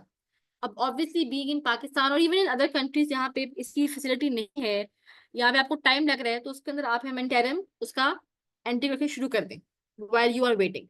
तो आपने उसकी एंटीकोएगुलेशन शुरू कर देनी, या तो सीधा सीटीपीए कराओ। अगर आप नहीं कर सकते, सेटअप नहीं है, डिलेड है, जो भी वजह है, एक्सवाइजेड रीजन, उसकी हम एंटीकोएगुलेशन स्टार्ट कर देंगे, ठीक है। और इतनी देर में हम उसका इंतजार कर देंगे सीटीपीए का। अगर तो वो आ जाता है पॉजिटिव फिर तो कंफर्म हो गया और उसकी हम ट्रीटमेंट स्टार्ट कर देंगे। अगर वो नेगेटिव आता है तो अब यहाँ पे हमने सोचना है कि क्या उसको डीवीटी के साइड सिम्टम्स थे कि नहीं। अगर डीवीटी आप सस्पेक्ट करे थे तो आप उसको अल्ट्रासाउंड के लिए भिजवा दोगे डॉक्टर, अगर नहीं करे तो आपने कुछ भी नहीं करना, ठीक है। खत्म कर दे उसके एंटीबायोटिक्स कह रही है, सॉरी एंटीकोएगुलेशन, ठीक है। सो बेसिकली इसमें जो पूछते हैं वो यहाँ तक पूछते हैं कि अब मोर देन 4 से 6 था, आप करना क्या इसका, तो उसमें आप क्या करोगे, सीटीपीए करोगे, अल्लाह है सलाह, सिंपल। इसी तरह अगर लेस लाइकली था तो इसके अंदर हम डी डायमर्स करते हैं, ठीक है। तो इस वाले का ये याद रखें, ऊपर के लिए सीटीपीए और नीचे वाले के लिए डी डायमर्स। बेसिकली वो आपसे यहाँ तक पूछते हैं, क्योंकि आप याद रखिए इंटरनल मेडिसिन का एग्जाम है, किसी कार्डियोलॉजिस्ट और या सुपर स्पेशलिटी पल्मोनोलॉजिस्ट का नहीं है, ठीक है। सो अगर तो लेस देन 4 या लेस देन 4 था, अनलाइकली तो आपने डी डायमर्स करा देने हैं विद इन 4 आवर्स, ठीक है। और अगर आपको लगता है कि आप के पास फैसिलिटी नहीं है या आपने रिजल्ट्स के लिए वेट करने हैं, तो आप उसको प्री हैंड स्टार्ट कर सकते हैं एंटीकोएगुलेशन जब आप रिजल्ट्स का वेट कर रहे हैं। अगर तो रिजल्ट्स पॉजिटिव आते हैं तो then again you will do CTPA और फिर वापस ये सिलसिला, ठीक है। अगर नेगेटिव आते हैं इसका मतलब है कुछ भी नहीं है, सुकून है, आप उसका एंटीबायोटिक बाबा कह रही हूँ सॉरी गाइस, उसका एंटीकोएगुलेशन बंद कर दें, ठीक है। तो ये क्लियर है। इसमें बेसिकली जो आपको पता होना चाहिए वो सिर्फ टॉप की 2 बातें हैं कि आपका वेल स्कोर आपने कर लिया, मोर देन 4 था आपने सीटीपी किया, लेस देन 4 है आपने डी डैमेज कर लिया, ठीक है। डी डैमेज अगर पॉजिटिव हो तो वापस सीटीपी करेंगे, नेगेटिव तो ये बंद कर देंगे, ठीक है। इसी तरह ये पॉजिटिव है तो कंटिन्यू ट्रीटमेंट, ये नेगेटिव है तो कुछ भी नहीं करना। हाँ अगर डीवीडी सस्पिशियस उसके लिहाज से हम डॉपलर अल्ट्रासाउंड में भेज देंगे तो हमने वो भी नहीं करना, ठीक है। तो अगर दिस इज समथिंग इजी। अच्छा अपार्ट फ्रॉम ये सारे हम स्कोरिंग जो कर रहे हैं, हम ईसीजी पे भी नजर रखनी है ना हमने, बाकी इन्वेस्टिगेशन करने हैं जो आपको हेल्प करेगा, जो आपके एडजंक्ट्स होते हैं। अच्छा साथ साथ मेरा चैट बॉक्स भी देखती रहूँ,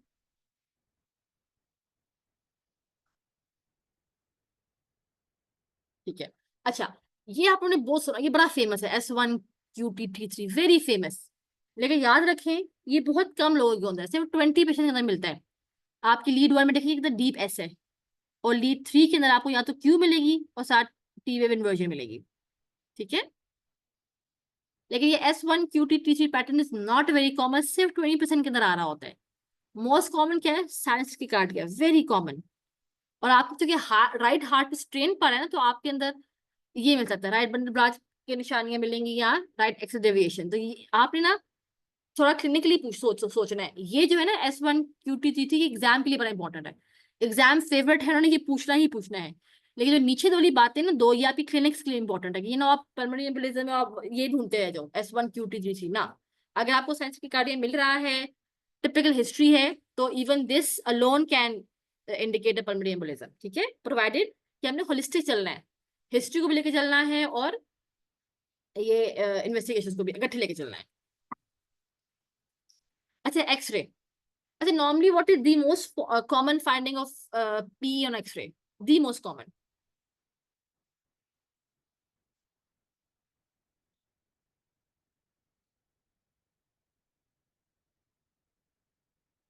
Anyone? Bat wing appearance is more common in pulmonary edema. Bat wing में pulmonary edema मिलेगा fluid overload के अंदर। ठीक है। एक्सरे में मैं पूछ रही थी डॉक्टर हसन कि what is the most common finding of pulmonary embolism on an X-ray. X-ray में हमें क्या नजर आता है मोस्ट कॉमन?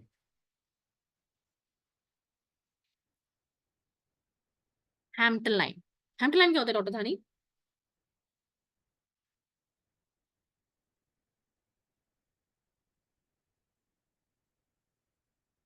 यस। अच्छा, कॉमन जो है normal, that was a tricky question. X-ray will be normal in 50% of cases. X-ray बिल्कुल नॉर्मल होगा। जो बाकी हम चीजें कह रहे हैं ना कि हो सकता है वो कोई ओलिगीमिया मिले हमें डिफरेंट सेगमेंट्स पे। पल्मोनरी जितना आपने बात की है, ये वैस्कुलर डायलिटेशन, इस तरह की पैच, जो पर ट्रायंगुलर पैच है ना, ये जो मैं आपको यहाँ दिखाती भी हूँ, ये वाला वेज शेप, ये भी बहुत रेयर है। एथिलेक्टेसिस मिल सकता है, कोई छोटी मोटी फ्यूजन बन जाए।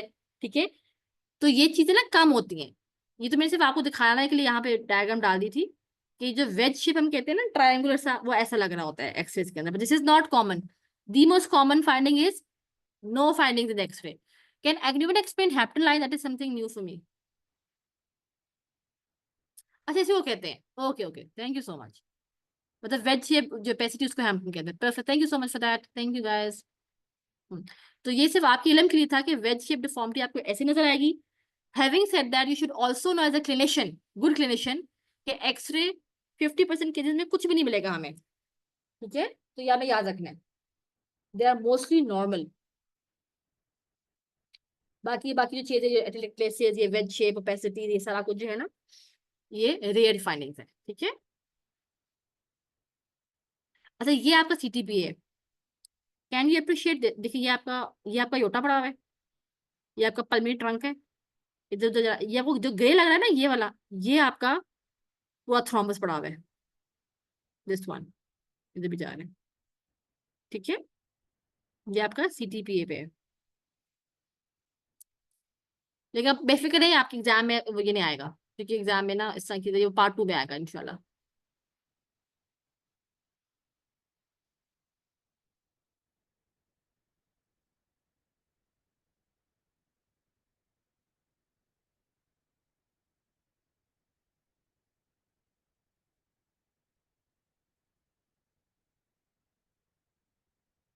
हसन, मास्टर मार्क्स साइन ये मुझे आपको देना पड़ेगा। आई लोड दिस क्वेश्चंस इंशाल्लाह फॉर मी, मैं भी, और मैं आपको देख के बताती हूँ। ठीक है, मुझे तो सिर्फ वेज से भी एक पता था, कॉमन एक्सरे में हमें वो देखते हैं, पर अगर ये ऐसी चीजें हैं तो I do that and I come back to you इंशाल्लाह। ठीक है, तो thank you for contributing as well. So this is why I like these interactive sessions पे ना, लर्निंग है सबके लिए। वो स्टैटिक नहीं कि एक बंदा बस बोल रहा है, अगला बंदा बस सुन ही रहा है। देखिए, सोर्सेज तो बहुत आते हैं, when we are interactive, brainstorming होती है, हर कोई अपने लेवल पे सोच रहा होता है, दैट रियली हेल्प्स। सो इस क्वेश्चन की बात करते हैं। 24-year-old वुमन, 24 वीक प्रेग्नेंट है, present with pleuritic chest pain है, SOB है, you notice some pain in the left calf पे भी मसला आ गया। अब उसका आपको अंदाजा हो रहा है कि SOB, PE, DVT वाली चीजें भी हैं, और persistent वो आपको मिल भी गया है, क्या नाम है, thrombosis. So what's the most appropriate investigation? D dimers, duplex, CTPA, venogram, और ventilation perfusion scan.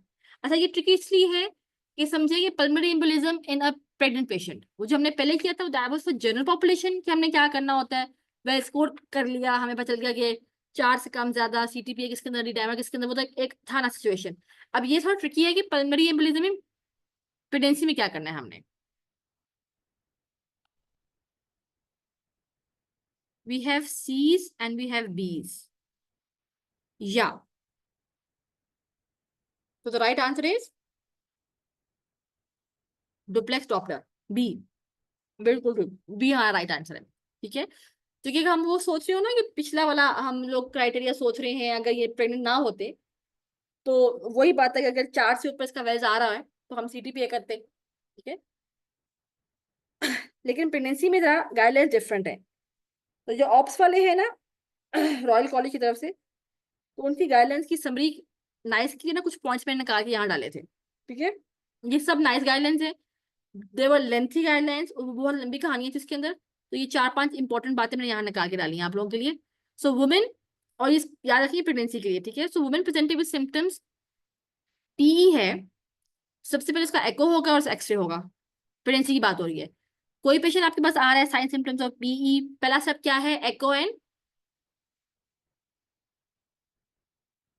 EC X-ray, chest X-ray, sorry यहाँ तक होगी बात। ये नया है, 2015 में आया था। अब अगली 2 सिनेरियो याद रखना है। अभी 2 सिनेरियो था। ठीक है, एक वो PE जिसके अंदर साइन सिम्टम्स ऑफ DVT है, और एक वो suspected PE without sign symptoms of DVT। 2 scenarios बन रहे हैं। ठीक है, अब जो टॉप वाले के अंदर हम क्या करेंगे, कंप्रेशन डुप्लेक्स अल्ट्रासाउंड। और अगर यहाँ पे DVT कंफर्म हो जाती है, हमने कुछ नहीं करना, उसकी ट्रीटमेंट स्टार्ट कर देनी है। और यही सिनेरियो यहाँ पे था, प्रेगनेंसी भी थी, साइन सिम्टम्स ऑफ PE भी था, और DVT भी था।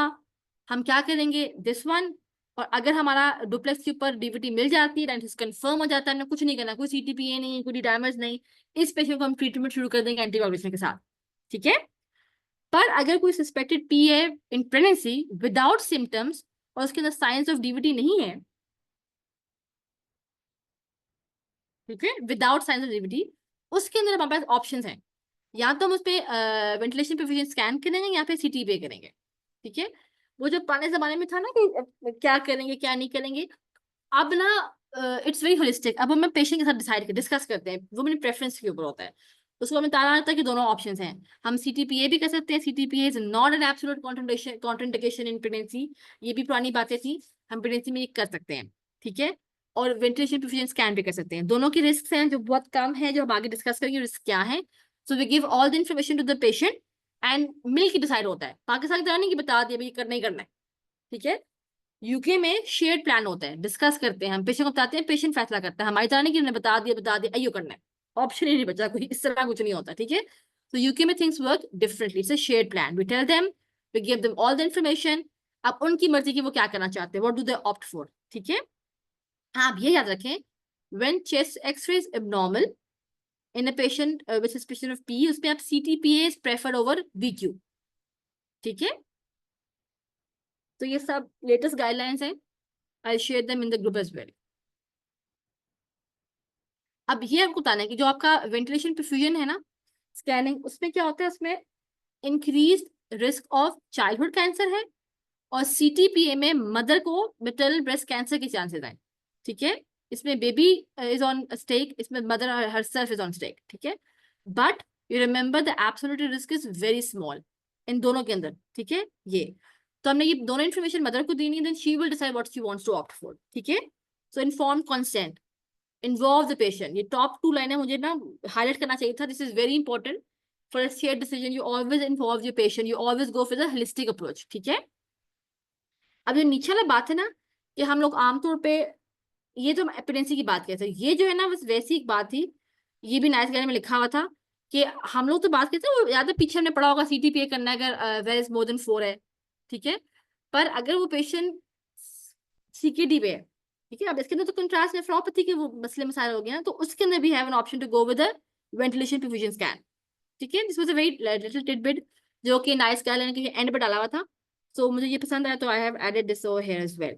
सो अब हमें ना डिफरेंट सिनेरियोस पता चल गए, प्रेगनेंसी में क्या करना है, CKD में क्या करना है, बाकी पेशेंट्स में क्या करना है, तो we have a very clear understanding now. But again remember guys, you are internal medicine. ठीक है, जहां भी कोई वो लगे ना मुश्किल है, तो you always involve your experts. ठीक है, अब हमने ट्रीटमेंट देनी कितने अरसे के लिए, सही है, so we give it for 3 months, और 3 मंथ्स के बाद हम असेस करते हैं और पेशेंट की रिस्क बेनिफिट देखते हैं कि हालात कैसे हैं, उसके लिहाज से डिसाइड करते हैं। लेकिन तो शुरू में हमें बात याद रखनी है, वो सिर्फ 3 मंथ्स ही है। ठीक है, हमने देना क्या है, डुवैक्स, अगेन डायरेक्ट ऑरल एंटीकोएगुलेंट्स हमने देने होते हैं। ठीक, यहाँ तक क्लियर है। अब जो नीचे की दो बातें, दिस इज वेरी इंपॉर्टेंट। एक होता है प्रोवोक्ड डीवीटी और एक अनप्रोवोक्ड डीवीटी या पल्मोनरी एम्बोलिज्म। अब इसका मतलब क्या है, what do we mean by provoked and unprovoked?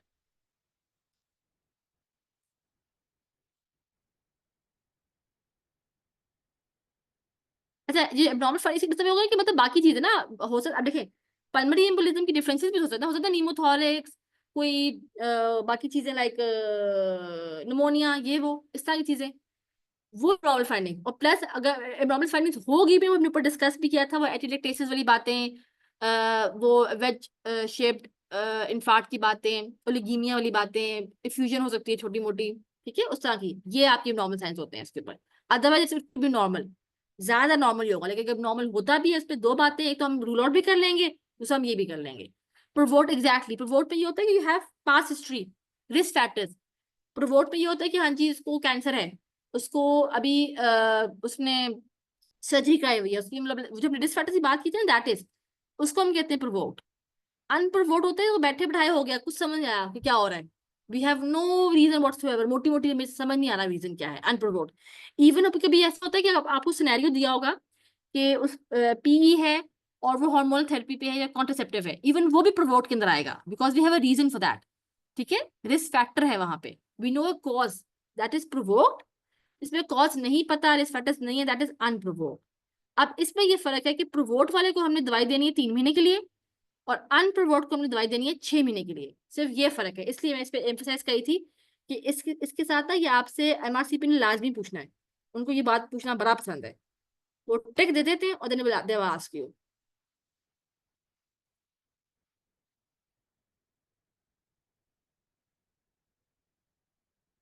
बिल्कुल ठीक। ठीक है ना, कोई भी डीबीटी, कोई भी पीई जिसके अंदर हमें रीजन नहीं पता चला, दैट इज अनप्रोवोक्ड। इसमें रीजन है, दैट इज प्रोवोक्ड। ठीक है, और हम जब कहते हैं हमें डुएक्स देने हैं, and we always do our risk for bleeding, तो वो रिस्क ब्लीडिंग के लिए अगेन वही ऑर्बिट और हैजब्लेड वाली स्कोरिंग ही है। ठीक है, तो कि डुएक्स शुरू करने ना, तो रिस्क ऑफ ब्लीडिंग हमने हर किसी में दे दी जब भी हम एंटीकोएगुलेशन देख रहे होते हैं। ठीक है, तो वही जो हमने शुरू में ऑर्बिट स्कोरिंग किया था, वो लाजमी वो हमने सिर्फ एट्रियल फिब्रिलेशन में करनी है। जिस किसी के अंदर भी हम एंटी कोएगुलेशन कर रहे हैं और जिस किसी के अंदर भी हमने रिस्क ब्लीडिंग करनी है, तो हम वहां भी इस्तेमाल करेंगे इसको। ठीक है, again super super important table guys. ठीक है, अब ये जो टॉप पे ना, ये भी नाइस गाइड ने बड़ा अच्छा समराइज किया। ये 4 बातें याद रख लें, 4 सिनेरियोज हमारे पास। ठीक है, और वो किसी भी तरह से ट्विस्ट करके सवाल देंगे, और गाइस पी रेस्ट अश्योर्ड 2-3 सवाल भी से आने ही आने पर मेडिएबलिज्म में से। अब ये वो टॉप पे कैटेगरी है जो सबसे चिल बंदा है, गुर्दे भी उसके अच्छे हैं, कोई कैंसर नहीं है, कोई एंटी फॉस्फोलिपिड सिंड्रोम नहीं है, सब अच्छा ये ना। अच्छा मैं सॉरी गाइस एक चीज बता दूं, ये जो ये लिखा है ना, ये सारा कुछ ये लिखा हुआ है इसलिए कि जो ड्रग्स हैं, डाइट ऑरल कोएगुलेंट्स, उसकी ना कॉन्ट्राइंडिकेशन भी होती है कुछ, उसके अंदर क्या कुछ है, सवेयर किडनी खराब है, लिवर खराब है, pregnancy, breathing disorders, anti phospholipid syndromes themselves, कोई मैकेनिकल वाल्व का पहले से मसला चल रहा है। ठीक है, कोई उसको सख्त ब्लीडिंग रिस्क हैं, तो उसके अंदर हमने बिडवैक नहीं देना होता, उसके लिए हम ये अगले 3 सिनेरियो देखते हैं, तो इस बात से ये इंपॉर्टेंट है। So kidneys are good, no anti phospholipid, hemodynamically instability के मसले मसाइल नहीं है, ऑल गुड है। तो उसमें हमने क्या करना है, apixaban and rivaroxaban, this is your first line, remember this yellow one. ठीक है, एपिक्सिबैम एंड रिवरॉक्सिबैम। अब जो भी अभी हमने कॉन्ट्राइंडिकेशंस की बात की, अगर ये नहीं देना तो फिर हम क्या देना है, दिस, हम लो मॉलिक्यूलेट हेपरिन देंगे 5 दिन के लिए, उसके बाद हम देंगे डाइबिगैट्रिन एंड एडॉक्सिबैन। ठीक है, और तीसरा हमारे पास ऑप्शन क्या है, लो मॉलिक्यूलेट हेपरिन या वॉरफरिन। 3 बातें हो गई। सो आपने पल्मोनरी एम्बोलिज्म डायग्नोज कर लिया, इन्वेस्टिगेशन सारा कुछ करा लिया, आपने फैसला कर लिया कि मेरे इसको एंटीकोएगुलेशन देनी है। अब सवाल था कि कौन सी एंटीकोएगुलेशन देनी है। अगर किडनी वगैरह सब ठीक ठाक है, कोई रिस्क फैक्टर्स नहीं है, तो सबसे पहले क्या गाइस देना है, apixaban and rivaroxaban. You guys can be interactive as well if you want to बोल बोल के याद करना चाहते हैं, डोंट माइंड एट ऑल। ठीक है, तो ये फर्स्ट लाइन है। अब दूसरा, अगर ये नहीं देना तो क्या देना है, लोअर मॉलिक्यूलर वेट हेपरिन के साथ डैबिगैट्रिन। अच्छा यहाँ पे मुझे बताएगा कि देखिए ये ऊपर ये दो और ये दो, डेबिगेट्रन, एडॉक्सीबैन, एपिक्सिबैन और एवरोक्सिबैन, ये चारों के चारों जो है ना वो डुवैक्स हैं। तो इसके साथ हम लो मॉलिक्यूलर वेट हेपरिन क्यों दे रहे हैं और ये दो फर्स्ट लाइन क्यों है? Even though this is not something exam related, this is something clinical, but still किसी दिमाग में अगर कोई ख्याल आया है तो ना, यूके जब हम स्पेशली पढ़ रहे होते हैं ना, मतलब कोई भी रॉयल कॉलेज एग्जाम दे रहे होते हैं, तो उसमें अपने ट्रायल्स सुने होंगे, डिफरेंट ट्रायल्स होते हैं, स्टडीज होती हैं जिसपे उन्होंने फैसले किए होते हैं, हाँ ये दवाई अच्छी है, ये दवाई बुरी है। इवन दो पाकिस्तान में भी जो हम फिजिशियंस हैं, हमें भी ट्रायल्स पढ़ने चाहिए, we should be up to date with this trials, क्या चल रहा है दुनिया में, तो डोंट वी नो कि हम ये दवाई दे रहे हैं तो क्यों दे रहे हैं, रैशनल क्या है। तो जो एपेक्सिबैम और रिवरोक्सिबैम है ना, ये सबसे पहले लाइसेंस हुए थे। इनका एक ट्रायल था, एम्पलीफाइड ट्रायल हुआ था इनका, और एक एंशिएंट ट्रायल था शायद, उसका नाम मुझे कंफर्म नहीं, लेकिन ऐसी ट्रायल्स थे। सो इस पे सबसे ज्यादा काम हुआ है, दे नो ये सेफ है, दे नो कि इसका थेरेप्यूटिक लेवल फौरन आ जाता है। जबकि जो ये दोनों है ना, डेबिगैट्रेन और एडॉक्सिबैन, इनका जो थेरेप्यूटिक लेवल है ना, थेरेप्यूटिक जो एफिकेसी होती है वो स्लो है, आहिस्ता से टाइम लगता है इसको ना वो अपनी एंटी कोएगुलेशन वाली प्रॉपर्टीज में आने के लिए। तो जो शुरू का जो टाइम होता है ना, इसलिए हम लोग लो मॉलिक्यूलर वेट हेपरिन दे देते हैं, ताकि जब तक इसकी जो फार्माकोलॉजिकल लेवल्स आ जाए ना, बिल्कुल सही हो जाए, तब तक हम ये दे देते हैं लो मॉलिक्यूलर वेट हेपरिन, ताकि वो जो भी उसका एंटी कोएगुलेशन इफेक्ट है ना, वो इससे पूरा हो जाए, जब तक ये फुल ब्लोन काम ना शुरू कर दे, क्योंकि ये थोड़े स्लो होते हैं काम करने में, these are very very fast, high dose monotherapy फौरन काम करते हैं, इसको ब्रिजिंग की जरूरत नहीं पड़ती है। सो this is the rational behind it, ठीक है। अगर आप चाहते हैं तो आई कैन शेयर द ट्रायल्स, लेकिन अगेन वो आपके तरह एग्जाम स्कोप से बाहर निकल जाएगा, ठीक है ना। इसका वो रिकवर्स ट्रायल था, इसका हकुसी ट्रायल था, लेकिन ये सब ना फिर आपके उससे ना थोड़ा बाहर निकल जाएगा, तो फिर थोड़ा मसला हो जाएगा। ये सिर्फ क्लिनिकल पॉइंट था कि हमें सेफ फिजिशियन भी तो बनना है ना, सिर्फ एग्जाम थोड़ी ना पास करना है। एनी हाउ, सो तीसरा ऑप्शन क्या है, ये और ये। अच्छा, वॉरफरिन के साथ हम ये ब्रिज क्यों कर रहे हैं, क्योंकि वॉरफरिन जब हम स्टार्ट करते हैं ना, तो वो प्रो कोआगुलेंट होता है शुरू शुरू में, तो इस वजह से हम उसको साथ एंटी कोआगुलेंट के लिए ये दे देते हैं लो मॉलिक्यूल, और आहिस्ता आहिस्ता वो अपने जब एंटी कोआगुलेशन में फुल फॉर्म पे आ जाते हैं, तो फिर हम 5 दिन में इसको बंद कर देते हैं, जब उसका आयनआर अच्छा हो जाए। तो ये कोई ना कोई रैशनल्स है कि हम ये क्यों दे रहे हैं। अच्छा, अब वो लोग, अब जिनका हमने किडनी खराब कर ली है, अब जो क्रेटिस क्लेरिस, इसका बड़ा प्यारा फॉर्मूला है, अगर आप वापस अपने मेड कैल्क पे जाएंगे, just right creatine Clarice formula, उस पर 3 चीजें पूछते हैं, आपको आपका क्रेटिन क्लेरिस निकल आता है। अगर वो 15 से 50 के बीच में है, तो ये सब कुछ वही यहाँ पे था, सेम टू सेम, कुछ फर्क नहीं है। सो हम यहाँ पे आते हैं, अगर लेस देन 15 पे है ना, तो आपकी डुवैक्स सब निकल गए हैं। इसमें आपके या तो लोअर मॉलिक्यूलर हेपरिन है, या अनफ्रैक्चरेटेड हेपरिन है, या पे हमने उसको वार्फरिन ब्रिज कर दिया, इजी पीजी। जहाँ पे एक्टिव कैंसर है, वहां पे भी हम डुवैक्स दे सकते हैं, जहाँ पे वो सूटेबल नहीं है, अगेन हमारे पास ये 2 ऑप्शन ये वाले सेम, लो मॉलिक्यूलर हेपरिन भी और विद वार्फरिन, ठीक है। सिर्फ और सिर्फ एंटी फॉस्फोलिपिड सिंड्रोम है, जहाँ पे हमने सोचना भी नहीं डुवैक्स के बारे में, यहाँ तो हम कंसिडर कर रहे हैं ना, ये तो हम दे रहे हैं ना, ऑफर ही कर दी, ले लो। यहाँ हम उसके बारे में सोच रहे हैं, यहाँ तो कुछ भी नहीं है जी, सिफर डुवैक्स तो दूर दूर तो हमारे पास भी ना है, ठीक है। इसके अंदर हम low molecular heparin with warfarin. अच्छा, ट्रिपल पॉजिटिव का मतलब ये होता है कि इसमें ना बेसिकली 3 एंटीबॉडीज होती हैं इसकी ना, लूपस की, वो वैसे लूपस एंटीबॉडीज एंटीकोएगुलेंट्स होते हैं, एक एंटी कार्डियोलिपिन था, एक कोई बीटा ग्लाइकोप्रोटीन था शायद, मतलब को 3 ना, इनकी वो तीनों के तीनों पॉजिटिव हो तो हम कहते हैं कि ये ट्रिपल पॉजिटिव है। Again clinical thing, don't worry, पर बेसिकली इस पे आपने याद रखना है कि इसके अंदर हमने ना ऑफर करनी है डुवैक्स, ना हमने इसके बारे में सोचना है, ये सीधा हम लो मॉलिक्यूलर हेपरिन पे और वार्फरिन पे आ जाएंगे, ठीक है। अच्छा, अब वो आपको डिफरेंट सिनेरियोज देंगे। अब ये टॉप वाला बहुत इंपॉर्टेंट है, कोई भी पल्मोनरी एम्बोलिज्म का पेशेंट है जो हीमोडायनेमिकली अनस्टेबल है, हाइपोटेंशन है, सिस्टोलिक लेस देन 90 है, उसके अंदर हमने सीधा क्या करना है, थ्रोम्बोलिसिस, ठीक है, सीधा थ्रोम्बोलिसिस करेंगे।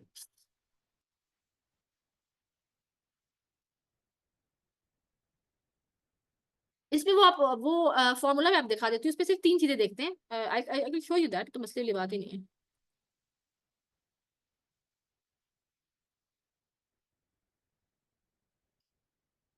मेडकैप जो है ना बहुत अच्छा है, पेटनिन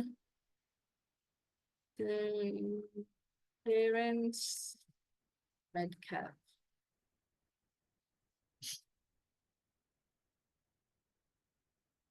ये age sex and weight, that's it, ठीक है। ये आपने फॉर्मूला यहाँ पर डालना है, आपका कैटलिन क्लियरेंस आ जाएगा।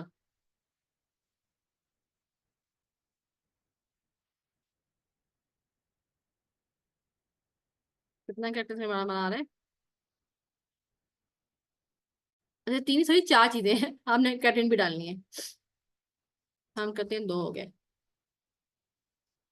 ये आपकी कैरेक्टर क्लियरेंस आ गई 68। ठीक है, can you guys see this?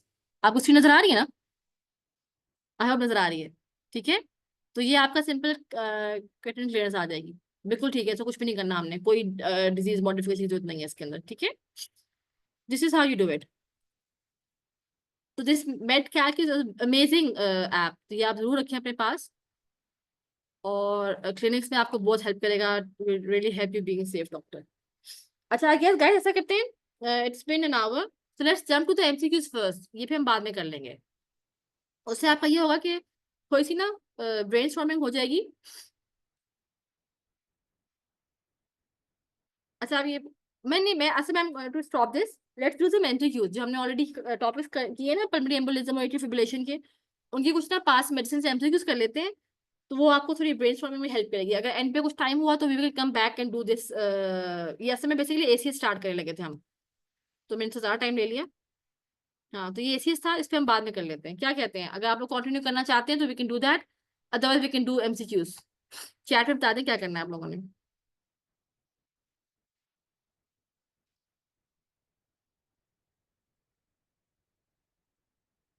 कोई ख्याल नहीं है?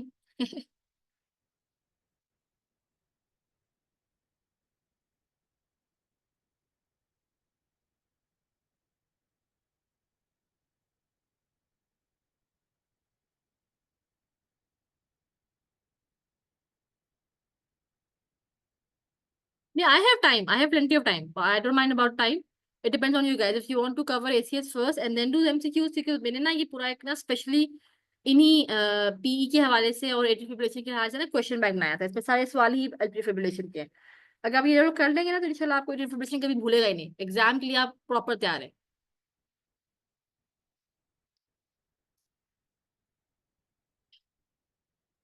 ऐसा कहते हैं, हाँ पहले ये कर लेते हैं, और अगर एनपी को टाइम बचा तो हम एसीएस पूरा कर लेंगे, ऐसे कर लेते हैं।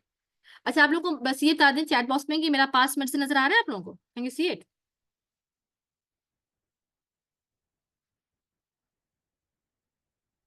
बस यस नो कर दें, can you see my pass medicine question, 35-year-old female with paroxysmal atrial fibrillation, can you see this? अच्छा ये आपको नजर नहीं आ रहा, अभी कैसे नजर आएगा?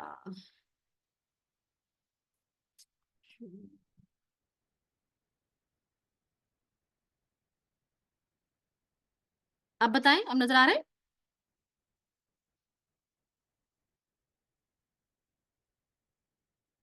इट्स पास मेडिसिन क्वेश्चन, या परफेक्ट, सही है।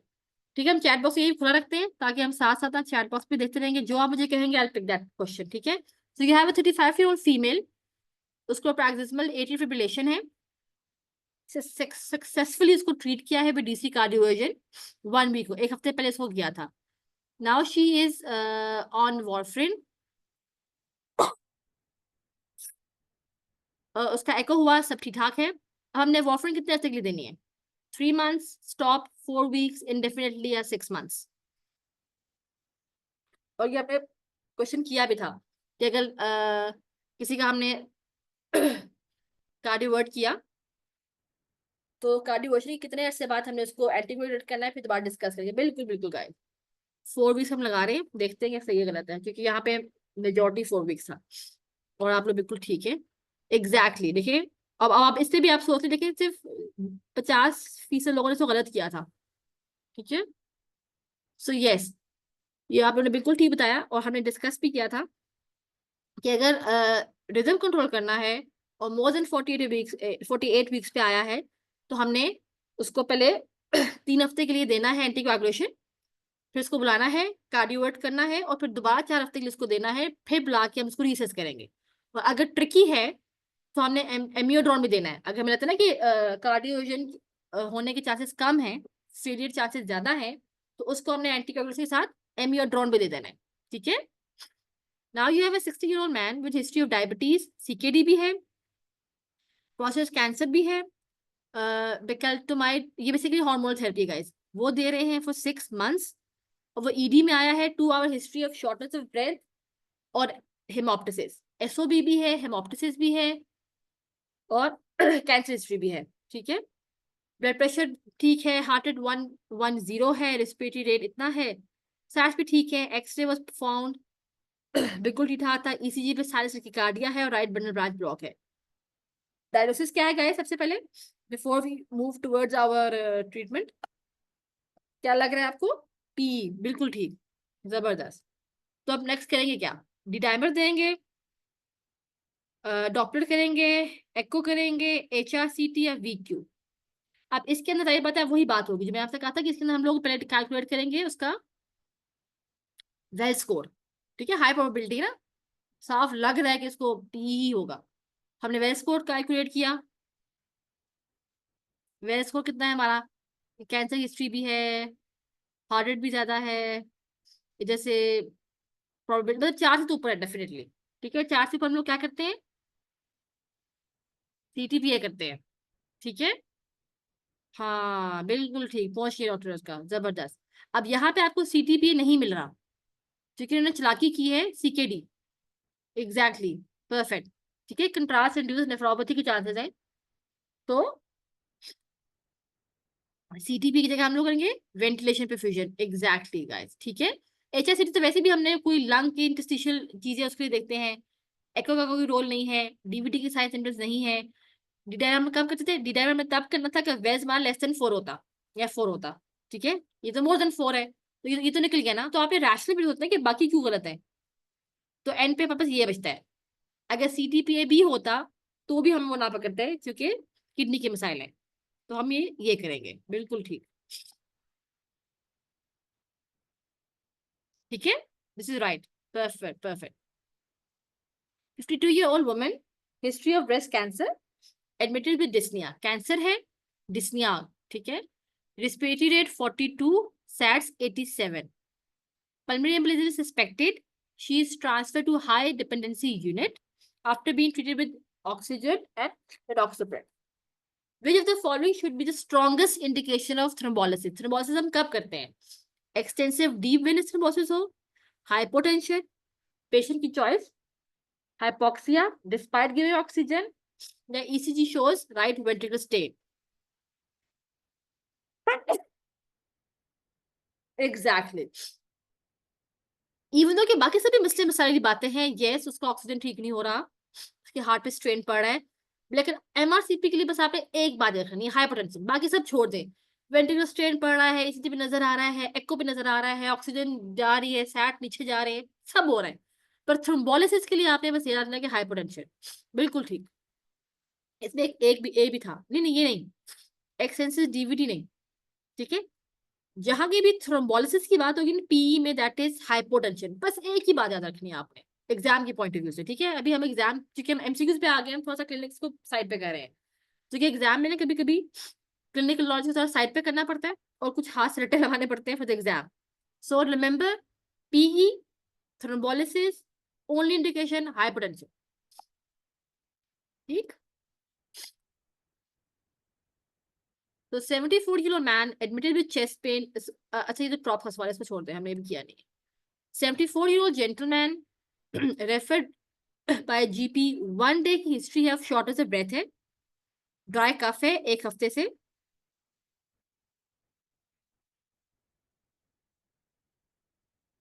Yes doctor Hasan you got the gist of it. और थ्रोम्बोलिसिस की जो एब्सोल्यूट और रिलेटिव कॉन्ट्राइंडिकेशंस है वो तो हम बचपन से लेके पढ़ रहे हैं, MBBS के जमाने से लेके कंसल्टेंट तक वो डब्बा है, वो सब याद कर लें, वो I share that is well. Any how, so 74-year-old gentleman referred by his GP, पर कभी कभी ना इसमें एक और चीज है, रिस्क बेनिफिट आपका वो करना पड़ता है, ठीक है। तो यहाँ पे हम एक्सपर्ट्स को भी इन्वॉल्व करेंगे, ठीक है। इंटरनल मेडिसिन हम लोग खुद थोड़ी ना ट्रोम्बोलिसिस दे रहे होते हैं, हाई डिपेंडेंसी यूनिट पे होगा, we need people is well. So remember you in UK, आप जब भी आप ये सोच रहे हो, आप सोचे आप UK बैठ के सारा कुछ कर रहे हैं, so you always call for help. 74-year-old gentleman referred by GP, 1 day history of shortness of breath है, कफ है, denies sputum, no fever। History में क्या है जी, हाइपरटेंशन है, ट्रांसयूरेथ्रल रिसेक्शन हुई है प्रोस्टेट की 3 weeks ago, सर्जरी हुई है 3 हफ्ते पहले, रेमेपिल टेम्सोसलिन ले रहा है। अच्छा ये तो हमने वैसे वो किया भी था, जिसका हमने कहा किया था ना, वो एक सिनेरियो में वेस को कैलकुलेट किया था, वो मैंने यहीं से उठाया था, ठीक है। अब वो तो हमने कैलकुलेट कर लिया था, अब what is the next most appropriate investigation? ठीक है, heart rate, blood pressure 105, chest बिल्कुल ठीक ठाक था, की कार्डिया है, लैब बिल्कुल ठीक है, कुछ खास उसमें खराबी नहीं है। अब आप देखिए सवाल कितना लंबा है। अब एग्जाम में यही होता है कि आप अगर टाइम मैनेज करना बड़ा मुश्किल होता है, लंबे लंबे सवाल होंगे, लेकिन बेसिकली वो आपने वेल्स का ट्रेड निकालना है और ट्रीटमेंट पकड़नी है। ब्लड कल्चर्स करेंगे, डी डाइमर्स करेंगे, पल्मोनरी फंक्शनल टेस्ट, सीटीपीए और एबीजीज। डॉक्टर जेड का पूरा नाम क्या है?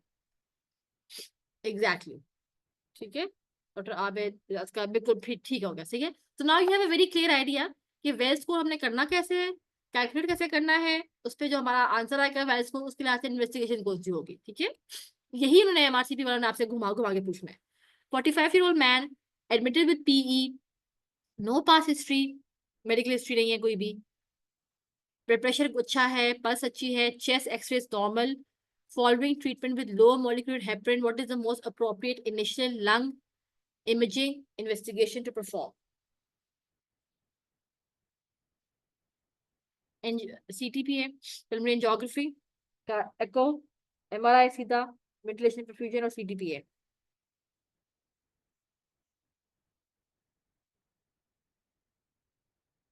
अब इसमें ना ये ट्रिकी कर रहे हैं। अब इसके अंदर आपने कोई हाथ ना, बेसिकली वो आपसे वेल्स को उसको नहीं पूछ रहा, बेसिकली वो ये जानना चाहता है कि जो आइडियल गोल्ड स्टैंडर्ड इन्वेस्टिगेशन क्या है फॉर पीई सीटीपीए। एग्जैक्टली, वरना आप सोच रहे होंगे मैं कैलकुलेशन कराऊं डी डाइमर्स करने की नहीं करने।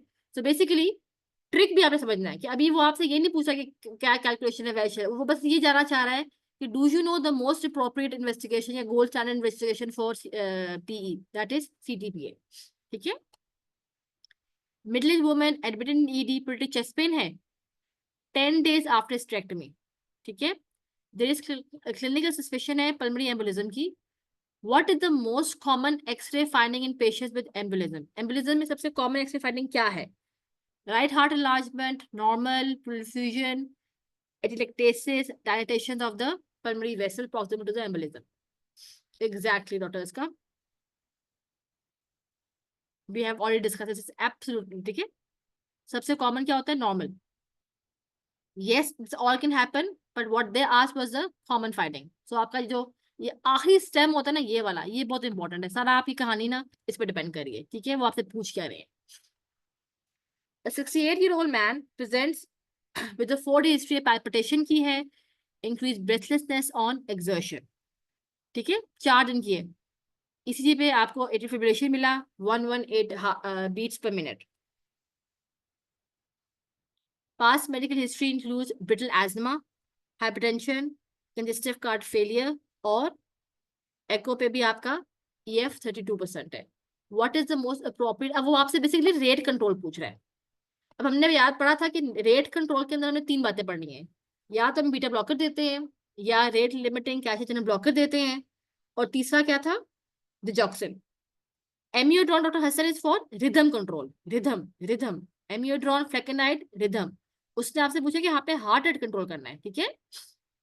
सो rhythm control amiodarone flecainide. For heart rate you have calcium channel blockers, you have beta blockers and you have dig. अब इसके तो एजमा है ना, एजमा में तो वो निकल गया, क्या नाम है उसका, बीटा ब्लॉकर। अब एमआरसीपी वालों को बताओ क्या पसंद है? ये हार्ट फेलियर में आपने डिच देनी है। ये डॉक्टर किसने बताया था अभी? डॉक्टर अस्कर थी शायद। Excellent that. सो अब आपको देखिए यहाँ पे व्रैपर में मिल रहा है, डिल्टाज़िम मिल रहा है। आप ये सोच रहे होंगे कि अगर बीटा ब्लॉकर नहीं देना तो हम rate limiting calcium channel blocker दे देते हैं, लेकिन इसमें एक लेकिन है, there is a big but. What is that? Whenever we have heart failure and we have AFib, go for DIG. सोचे समझे बगैर, बिल्कुल ठीक, ठीक है। So remember those medicines. तो 5 दवाइयां हमें याद रखनी है। रिदम की 2 दवाइयां कौन सी है? एमियोड्रॉन और फ्लेकेनाइड। और रेट की 3 दवाइयां कौन सी है? Beta blocker, calcium channel blocker और डिजॉक्सिन। डिजॉक्सिन किसमें देना है? Heart failure. ये 5 बातें हमें याद रखी ना, ऑल गुड। लेकिन बात ये हो रही है कि एमियोड्रॉन यहाँ पर रिदम कंट्रोल कर रहा है। आपका सवाल इसने क्या पूछा है कि रेट कंट्रोल के लिए आप क्या दे रहे हो? This is the question. तो आपने ये देखना है, वो आपसे जनरल ट्रीटमेंट नहीं पूछा। This is important, okay. Always read the what they are trying to ask. बात बिल्कुल ठीक होती है, इन्फॉर्मेशन हमारे पास बिल्कुल है, we have load of information, बहुत सारा इल्म है माशाल्लाह हमारे पास, पर you have to listen to the paper. Exam वाले से पूछे कि वो हमसे मांग क्या रहा है, they are trying to ask the rate control medication, okay.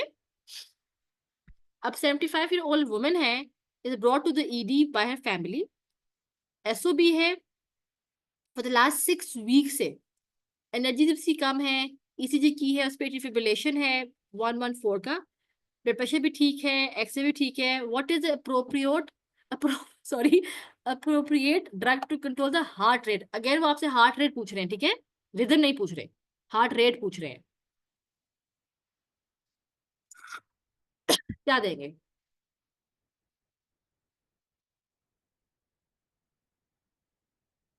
ये ऊपर जो है जिससे कैल्शियम ब्लॉकर, एमियोड्रेन अगेन उसके लिए है, रिदम के लिए, ये भी रिदम के लिए, पीछे डिज बनती है, कैल्शियम ब्लॉकर बेचता है और बिसोप्रोल बेचता है, इसमें कोई भी कोमोर्बिड्स नहीं है, कोई रिस्क फैक्टर्स नहीं है, तो सबसे पहला ऑप्शन क्या होगा? बिसोप्रोल, एग्जैक्टली, परफेक्ट यू गाइस, माशाल्लाह। आप एक एसएचओ हैं जो कि काम कर रहे हैं कॉर्नवाल में, आप यूके पहुंच गए हैं, मुबारक हो। So you have a 56-year-old man present to the emergency department. अच्छा, ये चेस्ट पेन का सवाल है, इसको रहने देते हैं। An 88-year-old man, heart palpitations के साथ आया है, पास्ट मेडिकल हिस्ट्री उसकी MI भी है, फेलियर भी है, द डॉक्टर एडवाइस ये दैट इसको रिकरेंट फॉल्स भी हो रहे हैं, ओ सॉरी, ठीक है, एस्पिरिन, रेमिप्रेल, स्पाइनोलेक्टोन, बिसोप्रोल, ये सारा कुछ ले रहा है, प्रेशर्स भी ठीक है, ब्लड हार्ट रेट भी ठीक है, ईसीजी एको हमने की है, ईसीजी पे हमें क्या मिल रहा है? इरेगुलर इरेगुलर एब्सेंट पी वे, इनका मतलब एट फिब्रिलेशन है, एको पे उसका ventral ejection fraction very good है, ठीक है।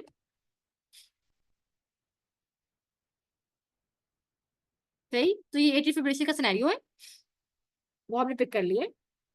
अब आपसे पूछते हैं what is the long term treatment is required, long term, clopidogrel, edoxaban, low molecule with heparin, no treatment और वार्फरिन।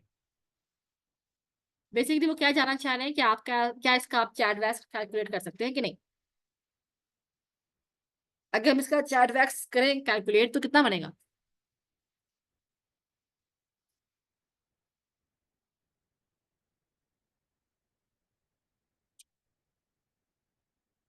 एज का हो गया ना, 2 नंबर तो इसी के ना, मोर देन 70, 2 नंबर इसके हो गए, अ, इसके भी नंबर हो गया, 4 नंबर तो यही हो गए। हाँ, मैं से 4 नंबर बनते हैं इसके। सो इसको हमने क्या देना है? ड्वैग, जो कि ये है हमारा, ठीक है। बिल्कुल ठीक है, ये तो हम जल्दी से देख लेते हैं कि इसने कैसे कैलकुलेट किया, कैलकुलेट किया, अच्छा ऐसे 5 कैलकुलेट किया गाइस,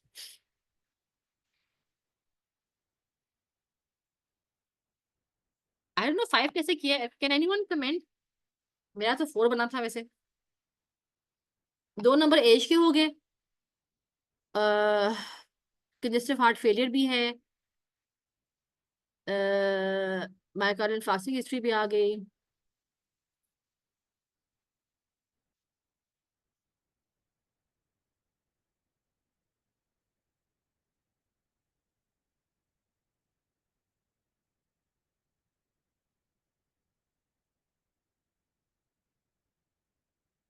कोई सियाना बंदा कहीं कोई पिक कर सकते हैं? Any insights guys, how was this 5? या हम चैट में अपना निकाल लेते हैं फॉर्मूला।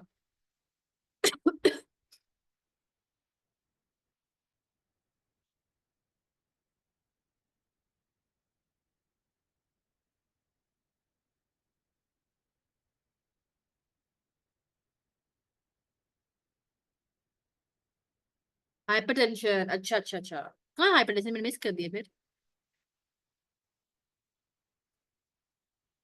अच्छा यहाँ से, ठीक है ठीक है, हाइपरटेंशन। अच्छा मैं इसकी हिस्ट्री पढ़ी थी, इसमें इन दोनों को तो मैंने पिक कर लिया था, I was not able to pick hypertension, सही है, हो सकता है हाइपरटेंशन ही हो, yes, the fifth one, thank you so much doctor ji. I don't know it's Z for Zehra or Zahid or what, but we have Dr. Z over here. So I would also just to try to put your whole name when you come in. Easily आप यहाँ से change कर सकते हैं, so that we can communicate. Zuhaib, okay, good to know. Thank you, Dr. Zuhaib, for that. Okay, अच्छा ये भी ACS है, इसको जाने देते हैं।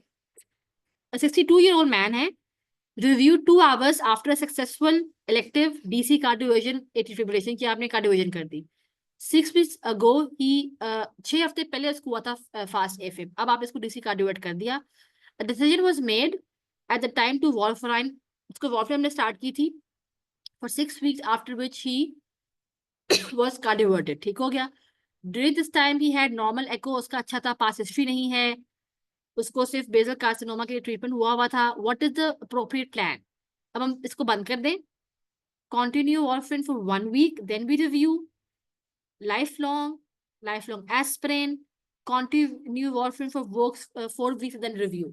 अच्छा है ये हमने से सवाल किया हुआ है, बस इन्होंने जरा उसको घुमा फिरा के दोबारा पूछ लिया कि आपने एंटीकोगुलेट किया 3 हफ्ते वो देकर, फिर आपने उसको डीसी कार्डियोवेट किया, उसके बाद हमने कितने हफ्ते के लिए देते हैं दोबारा? एनीवन? एग्जैक्टली 4 हफ्ते के लिए करेंगे, फिर इसको रिव्यू करेंगे. 54-year-old man, no past medical history, exactly, is found to be, तो कोई past history नहीं है, atrial fibrillation है, during a consult regarding a sprankled end, accidental finding है, ठीक है. He reports no history of palpitation, dyspnea कुछ भी नहीं है उसको. After discussing treatment option, he elects not to be cardioverted, ठीक है. Examination पे otherwise बिल्कुल ठीक है, pressures अच्छे हैं. According to the NICE guidelines, if the patient remains in chronic atrial fibrillation, what is the most suitable treatment offer?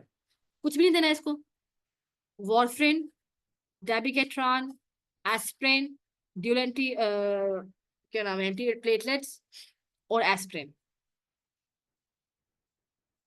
Basically आपसे सिर्फ एक बात पूछ रहे हैं कि एट्रियल फिब्रिलेशन के अंदर हम क्या देते हैं. We give DOACs, सिंपल, ऐसा है ना. Exactly, we will give dabigatran. Sorry guys, मैं तो dabigatran देने के चक्कर में थी. ओ चैट बॉक्स तो निकाला ही नहीं. Oh my God, I am so sorry guys, ये मैंने भी गलत किया आप लोगों के साथ. अच्छा 42 लोगों ने गलत किया है, हम तन्हा नहीं है, हम सब ने मिलकर गलत किया है इसको. गाइस वेकअप, हम सब की वेकअप कॉल थी. आपने सही था डॉक्टर्स का, अच्छा आ गई डॉक्टर्स का. I am sleepy I guess. Even though कि हमने तो लाइक कब से हम लोग कह रहे हैं कि चैट बैस कैलकुलेट करो, चैट बैस कैलकुलेट की, वो तो किया ही नहीं, वो सीधा दे दिया बेचारे को. सो चैट बैस कैलकुलेट करेंगे. यस डॉक्टर्स का स्टिकिंग ब्रिलियंट, माशाल्लाह, ब्रिलियंट डॉक्टर. ठीक है. So this is why these sessions work, it does wonders, कि आपको it keeps you on your toes. Oh sorry, chat box मैंने बंद कर दिया. या ठीक है, तो इसको हमने कोई ट्रीटमेंट नहीं देना, इसको तो चैट बॉक्स ही तरह सुकून है. सही है. So I guess this was again wake up call. और एग्जाम में ऐसे ही होता है, हम बच्चे सली में आते हैं, हमारे हमने तो 10 सवाल ठीक कर दिए ट्रिबुलेशन के, तो ये नहीं पता हमने ये किया होता है बेसिकली. ठीक है. So you have to be very careful in the exam. 2-4 सवाल आएंगे और वो हम ठीक कर सकते हैं, so we have to be very mindful, और बहुत ध्यान से हमने ये सवाल करने हैं. ठीक है. Thank you. So next question है, सबकी आंखें खुल गई हैं इसके बाद, और अच्छा से ठीक गई थी ना, हमारा सब ठीक ठीक, हम खुश हो रहे थे, जरा कंफर्ट जोन में आ गए थे. So first one gave us a wake up call. A 60-year-old woman है, present to the GP experiencing intermittent palpitations for several weeks. हफ्ते हो गए जी. Otherwise all good, chest pain नहीं है.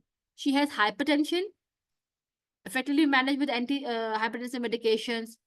She is well, has no prior medical history. Upon conducting an ECG, it was discovered that she was in atrial fibrillation. All other सब कुछ normal है. What anticoagulation therapy would be commenced? अब ध्यान से गाए थी, उसी की बहन भाई आ गए.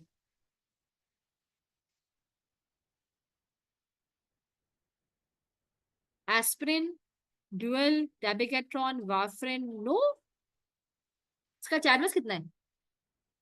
फीमेल है, एज तो निकल गया.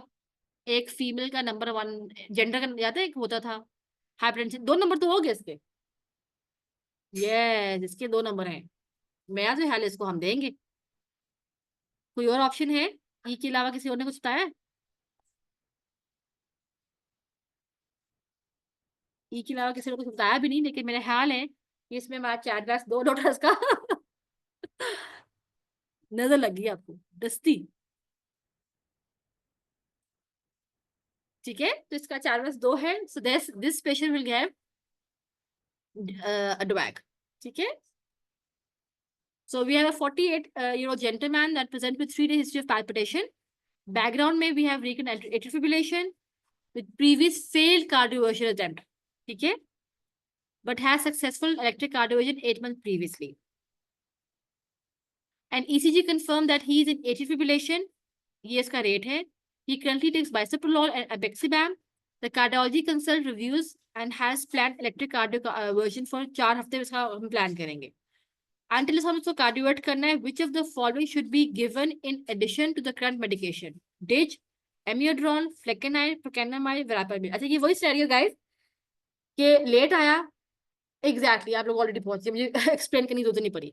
वॉशरूम हम दे ही रहे हैं, लेकिन हमने डिस्कस किया था जहां पे आपको लगे ना कि हाँ इसका कार्डियोवर्शन फेल हो सकता है, पुराने अटेम्प्ट उसके फेल हो चुके हैं, उसके हम क्या करते हैं, उसके अंदर हम उसको प्राइम करते हैं उसके मायोकार्डियम को with amiodarone.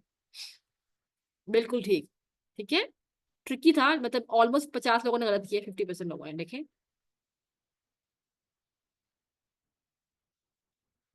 So we have a 65-year-old female, history है COPD की, इमरजेंसी में आई है, सडन डिस्निया है, हेमोप्टिसिस है.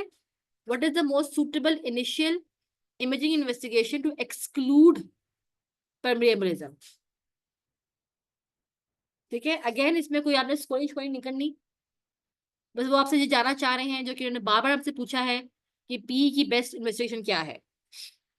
एग्जैक्टली. ठीक है? इस पर ज्यादा टाइम नहीं लगाएंगे. यूजली फिट है 24-year-old man presents with palpitation. अब देखिए हमने जितने भी पहले palpitations किए थे सब बुजुर्गों में आ रहे थे. अब वी हैव अ 24 यंग बंदा है विद palpitations. अर्ली आवर्स, अब सुबह सुबह वो आया है, ये consuming large amount of alcohol, very important. कोई चेस्ट पेन नहीं है और कुछ मसला नहीं है, हार्ट रेट 120 है, इरेगुलर उसकी पल्स है.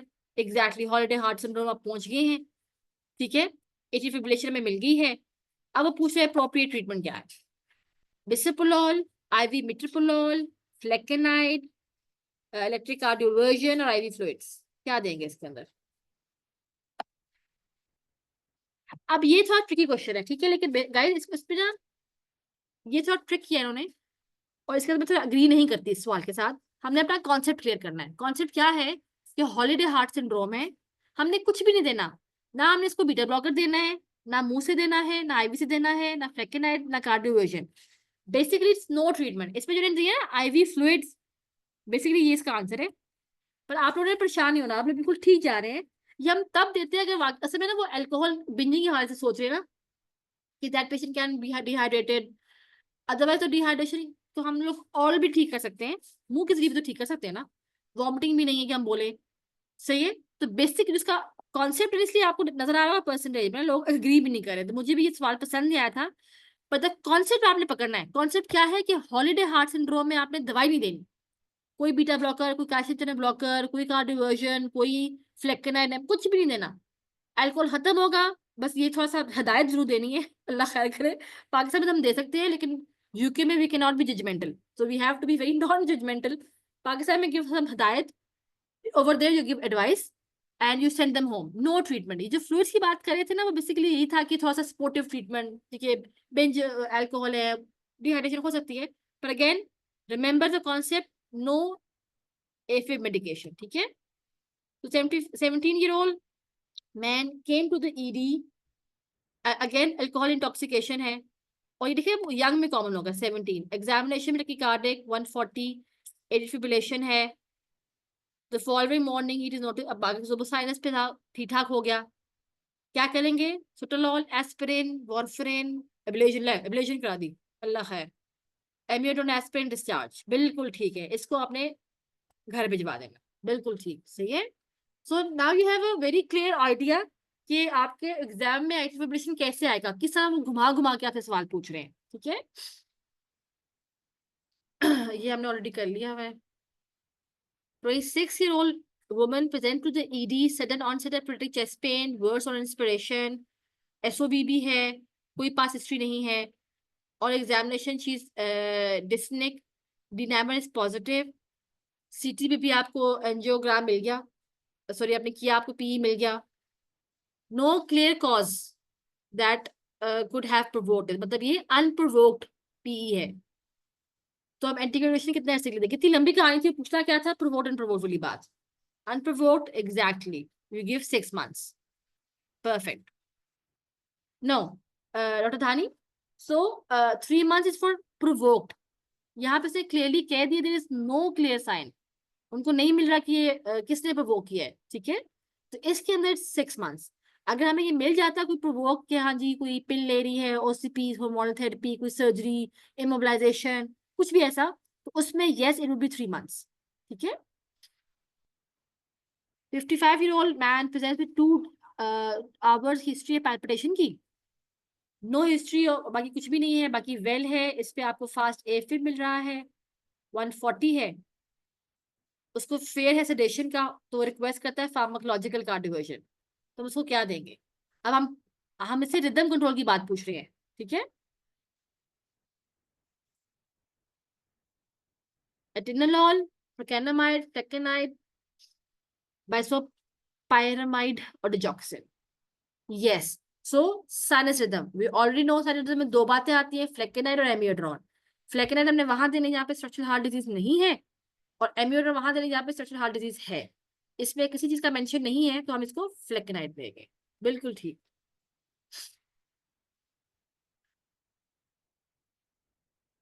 अब ये थोड़ा ट्रिकी है, लेकिन हम लोग ये डिस्कस किया है, तो होपफुली हम ठीक करेंगे। 58-year-old man present to the ED following episode of TIA. अच्छा, इसको ट्रांजिएंट राइट साइड वीकनेस थी 20 मिनट्स के लिए, it's not stroke, it's TIA, ठीक है? पहले भी इसको हो चुका है, एट्रियल फिब्रिलेशन भी है, जिसका नॉर्मल है। आपने इसको एस्पिरिन स्टार्ट की थी जो शुरू में आया था। अब 2 दिन बाद आपने देखे कि कोविड डॉक्टर भी इसको ठीक ठाक है। अब इसको क्या करना है? इसको डिच देनी है, या एस्पिरिन के साथ वो ड्यूल एंटीबॉडी करना है, वेट फॉर 2 weeks, उसके बाद हम इसको स्विच करेंगे, या इसको हम एस्पिरिन देते रहें, या फिर इसको डुएक दे दें? नहीं गाइस, सी नहीं है, टीआईए है ये, ठीक है? जब टीआईए होता है ना, वो ट्रांजिएंट है, सीटी स्कैन बिल्कुल नॉर्मल है, उसको हमने वैसे ही ट्रीट करना है जैसे हम बाकी सबको ट्रीट कर रहे थे, ठीक है? इसको हम डुएक देंगे, ठीक है? ये हम लोग यहाँ समझे इसको। डॉक्टर हसन, डॉक्टर हसन, आप तीनों ने इसको ये किया है। ये तब होगा जब उसको स्ट्रोक हो गया, सीटी स्कैन पे स्कीमिया मिल गया, उसके अंदर हम वेट करते हैं ताकि वो जो स्कीमिया है उसकी हेमरेजिक ट्रांसफॉर्मेशन ना हो, तो हम लोग पहले 2 हफ्ते के लिए एस्पिरिन देते हैं, और 2 हफ्ते के बाद हम उसको एंटीकोएगुलेट करते हैं। यहाँ पे इसको स्ट्रोक नहीं था, टीआईए था, और सीटी स्कैन भी नॉर्मल निकल आया। तो इसके अंदर हम वही करेंगे जो कि हम नॉर्मल बंदे के अंदर होते हैं, यानी कि डुएक स्टार्ट करेंगे, ठीक है? आई hope this concept is clear, क्योंकि ये ट्रिकी है और ये पूछते हैं, उनको पसंद है। अब ये आसान सवाल है, which is the following agent is most useful in maintenance of sinus rhythm? Rhythm control के लिए क्या है? 2 ही हमारे पास ऑप्शंस, ये ऊपर तीनों कैल्शियम ब्लॉकर्स हैं, एमियोड्रोन है, फिर डिच बचा है। So amiodarone exactly, that is for sinus, बाकी सब रेट कंट्रोल के लिए। 71-year-old मैन, उसको एट्रियल फिब्रिलेशन है, उसको टीआईए हुआ है 2 हफ्ते पहले, हाइपरटेंशन भी है, ये उसका ब्लड प्रेशर है। अब आप उसका चैडबैक स्कोर कैलकुलेट करें जरा। और एमआरसीपी वाले पूछते हैं सवाल, उनको बड़ा पसंद आई है।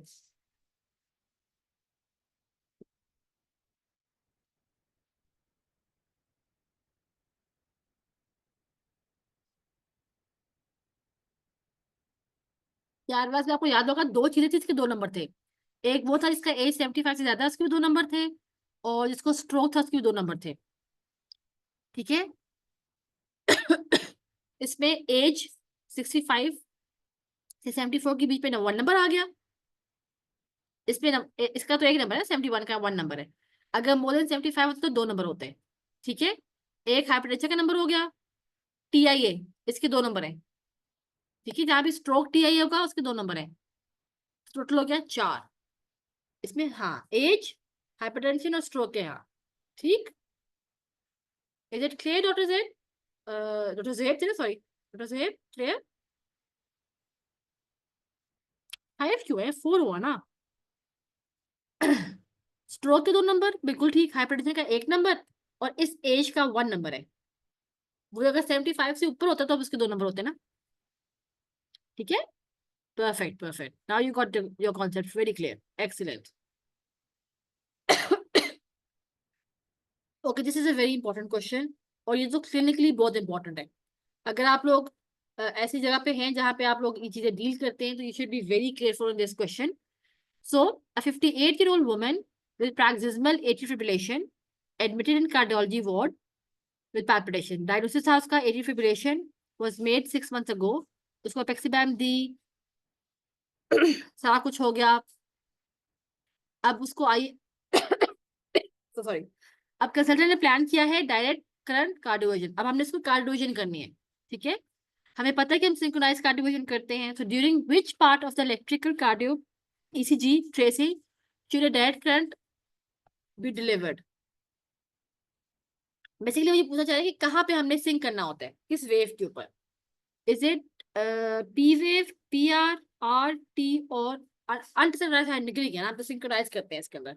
ठीक है, और जब हम सिंक का बटन दबाते हैं तो हम लोग बिल्कुल R वेव के साथ जा रहे होते हैं. अगर हम यहाँ कहीं चले गए तो क्या होगा, VT, V fib. That's why we sync with R. और अगर इस पे चला गया तो फिर तो डिजास्टर है.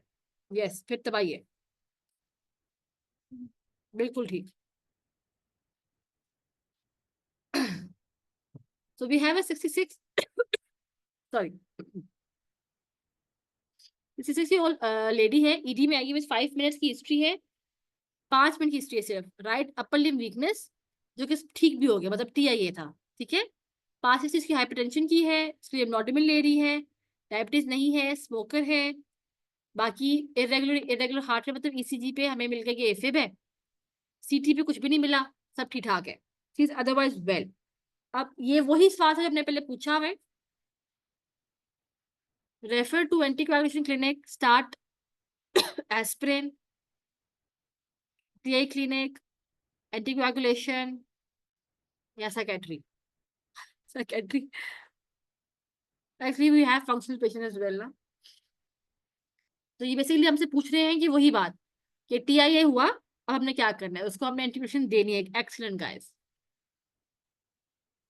अगर ये स्ट्रोक होता तो हम वही करते हैं, पहले 2 हफ्ते के लिए एस्पिरिन और बाद में हम कुछ और देते हैं. अब 72-year-old man presents to the acute medical unit with 6-hour history of palpitations and mild breathlessness. ठीक है, palpitations भी है, breathlessness है. बैकग्राउंड हिस्ट्री हाइपरटेंशन की है, डायबिटीज, इरेगुलर पल्स है, BP बिल्कुल ठीक है, मतलब एट्रियल फिब्रिलेशन का पेशेंट है. He denies any chest pain, syncope, no features of heart failure, instability, कोई कुछ भी नहीं है. ठीक है, लैब बिल्कुल ठीक है. Which of the following is the most appropriate next step in the management? So basically new onset atrial fibrillation है, हीमोडायनामिकली स्टेबल है. करना क्या है, अब आप इसको IV एमियोट्रॉन दे रहे हैं फार्माकोलॉजिकल कार्डियोवर्जन के लिए. इमीडिएटली कार्डियोवर्ट करें विदाउट एंटीकोagulation. ऑल कोagulation देंगे, consider rate control, discharge without anticoagulation या एब्लेशन.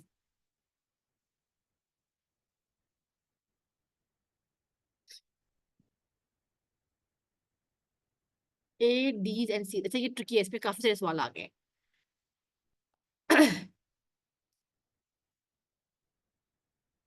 इसका चैट वैस देखिए ना, ये हम क्यों करें, डिस्चार्ज क्यों करें उसको विदाउट एंटीकोagulation. हाँ, अब आप आ रहे हैं ना, एंटीकोagulation तो करेंगे ना इसका. ठीक है, डिस्चार्ज तो नहीं कर सकते, हम इसको घर क्यों भिजवा रहे हैं. एक देखिए उसकी, ठीक है, हाइपरटेंशन भी है उसको, डायबिटीज भी है उसका, चैट वैस तो कहाँ जा रहा है, तो एंटीकोagulation तो देनी देनी है हर हाल में. ठीक है,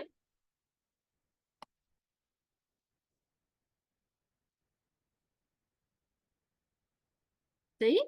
सो ये आपका बेस्ट, इवन तो ये तो ट्रिकी था कि आप वो सोच रहे थे कि वो 48 आवर से पहले था या बाद में था. कोई बात नहीं, मेरी पढ़ाई ऐसी होती है. So you will have fun bits as well. ठीक है, तो आपने इसको रखना है, उसको एंटीकोagulation देनी है. उसका चैट में इतना ज्यादा आ रहा है, आप हम उसको घर भेज रहे हैं बेचारे मासूम को. अल्लाह वाले दुआओं के साथ तो नहीं भेजना ना, दवाइयों के साथ भेजना है. ठीक है, ट्रिकी था क्योंकि हम लोग रास्ते में ना हम लोगों ने ये बात भी की थी, और ये नाइस गाइडलाइन ने ये कहा भी है कि जितने भी न्यू ऑनसेट एट्रियल फिब्रिलेशन को एंटीकोगुलेशन तो देनी है अकॉर्डिंग टू चैटवास्क, ठीक है। बाकी कहानी जो हमने रेट कंट्रोल करना है, रिदम कंट्रोल करना है, वो तो अलग है ना, वो तो हम बाद में सोचते हैं।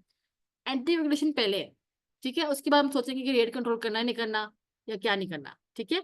बाकी सब चीजों में ना वो रेट रिदम कंट्रोल कर रहे थे, लेकिन एंटीकोगुलेशन ऑफर नहीं कर रहे थे, इसलिए वो बाकी सब हमने नहीं किया। तो C is the right option, ठीक है। Now we have a 72-year-old man present with lethargy and palpitation for the past 4 to 5 days. ये आपका है, एट्रियल फिब्रिलेशन है, heart rate sorry blood pressure ठीक है, चेस्ट भी क्लियर है, ईसीजी भी कंफर्म भी हो गया। What is the appropriate drug to control rate? अब वो रेट पूछ रहे हैं आपसे, रेट कंट्रोल की दवाई। अब एमियोड्रोम में पता है कि रिदम कंट्रोल है, ये हो सकता है, ये हो सकता है, और ये, क्योंकि नीचे वाला और ऊपर वाला दोनों क्या है, रिदम कंट्रोल। ये तीन बच्चे हमारे पास, बी सी और डी, ये तीनों हमारे पास आते हैं। हाँ, और ये क्यों नहीं है? Why not this? अगर इसमें एस्मा होता तो हम ये कर देते, एम्ब्रोडमेंट देते उसको।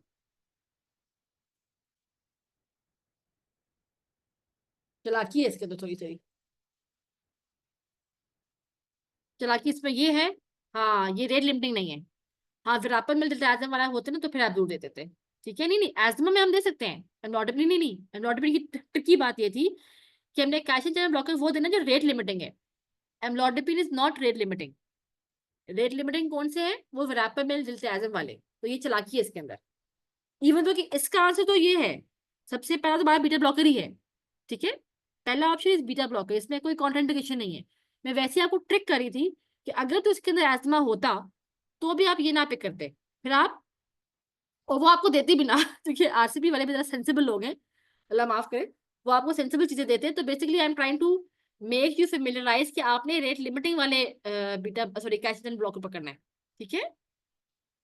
क्योंकि amiodarone is for rhythm control, it's not rate control. आपने इस सेशन में से ये दो बातें याद रख के जाना है।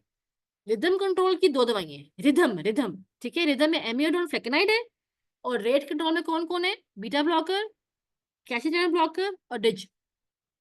इस वजह से, ठीक है, वो तो आपको सही हो गया।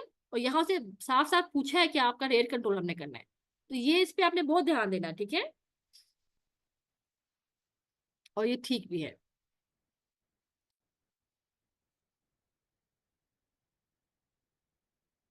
A 42-year-old man present to the emergency department with palpitation, began during a night out. उसकी कोई सिग्निफिकेंट हिस्ट्री नहीं है, लेकिन कंज्यूम 40-50 अल्कोहल दिया उसने, और साथ कोकेन भी ले लिया, ठीक है, फुल कॉकटेल। अब उसके पास है जी इरेगुलर रिदम भी है, रेट कंट्रोल हो गया, सारा कुछ बिल्कुल ठीक ठाक है। अब इसको एंटी कोएगुलेशन कितने ऐसे के लिए देनी है? 6 महीने के लिए, life long DOACs, life long aspirin, life flex, dual antiplatelets, या नो ट्रीटमेंट। एग्जैक्टली, ठीक है। अल्कोहल के बाद आया हुआ है, it's a holiday heart syndrome, तो आपको कुछ भी नहीं देंगे, बिल्कुल ठीक। I think this is enough for today, क्योंकि काफी हमने पढ़ाई कर ली आज। सो आपका पल्मोनरी एम्बोलिज्म और आपका जो है एट्रियल फिब्रिलेशन, ये चीजें काफी हद तक कंट्रोल हो गई हैं, काफी तक हमने समझ लिया है। अब इन दो सवालों के टॉपिक्स में से कोई क्वेश्चन है तो बताएं। नेक्स्ट आपको इंशाल्लाह जो हमारा है व्हाट्सएप ग्रुप, उसमें आपको ना लिंक्स आ जाएंगे, and you will have all the details in those channels as well. अब शुरू के समय हमने ना कुछ फ्री सेशंस रखे हुए थे, जो कि मैं बड़े ना इसका रखा हुआ था। बाकी हमारा कोर्स है, try to enroll in that course as well. So आहिस्ता आहिस्ता we are shifting from free to paid पैसे भी चाहिए हमें। So yeah that was on a lighter note. So all these questions आपके पास, आप हमारे व्हाट्सएप उसमें हैं, सॉरी मेन ग्रुप में, वहां पे भी आप यू कैन हैव दैट। अच्छा, आप उसमें ऐड नहीं है, I share the link. Roji, can you share the link here? Are you here? Thank you so much.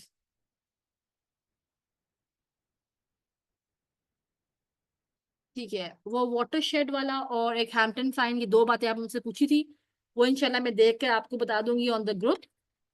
और I hope this was a useful session both for the exams and for the clinics. Yeah, sure. So those people who are going to be with me in my course, उनके साथ तो बहुत close coordination है, सारे topics discuss होंगे, पहले से बताया होगा ताकि आप पहले से पढ़ लें, एमसीक्यू सारा कुछ. So we will be having a very targeted close group in the future, और उसमें हम टॉपिक्स पहले से बता देंगे ताकि आप भी पढ़ के आए. अभी तो ये था कि हम लोग ओपन ग्रुप डिस्कशंस कर रहे थे, तो मैंने बहुत थोरोली पढ़ा. जो हमारे क्लोज डिस्कशंस होंगे उस पर हम लोग टारगेट रखेंगे. हम पहले टॉपिक बता देंगे, वो आपने पढ़ के आने हैं. We will discuss that, that is for our course. Course में ज्यादा फोकस तैयारी होगी इंशाल्लाह. ठीक है, you will love our course इंशाल्लाह. It will be very easy going होगा, फोकस चीजों पे करेंगे, एग्जाम ओरिएंटेड चीजों पे हम काम करेंगे. अभी नॉर्मली लंबाई से होता है कि मैं आपको क्लिनिकल बातें बता रही होती हूँ साथ साथ, लेकिन चूंकि एग्जाम ऐसा है कि हमने वो स्मार्ट स्टडी करनी है, हमने एग्जाम क्लियर करना है, तो मैं अपना क्लिनिकल वाला थोड़ा सा खींच लूंगी. और वो वैसे ही अगर पास time, we can discuss the clinical stuff as well, because we always have to be safe. लेकिन ये है कि we will be more focus on the exam. और हमारे पास, और मैं आपको ना थोड़े होमवर्क्स भी दिया करूंगी, जो हमारे कोर्सेज होंगे इंशाल्लाह. I give you some feedbacks भी होंगी, आपकी असाइनमेंट्स होंगी, होमवर्क्स होंगे, आपने भी पढ़ के आना है, मैं भी पढ़ के आऊंगी. So it's a two way लेन, आपने ये याद रखना है. ठीक है, ताली दो हाथों से बढ़ती है, टेक्स टू टू टैंगो. तो सबने मिलके जाना है. आपका सक्सेस है, yes we are here for you, लेकिन आपने खुद भी मेहनत करनी है और हमारा सपोर्ट तो होगा ही होगा to target and streamline those things. ठीक है.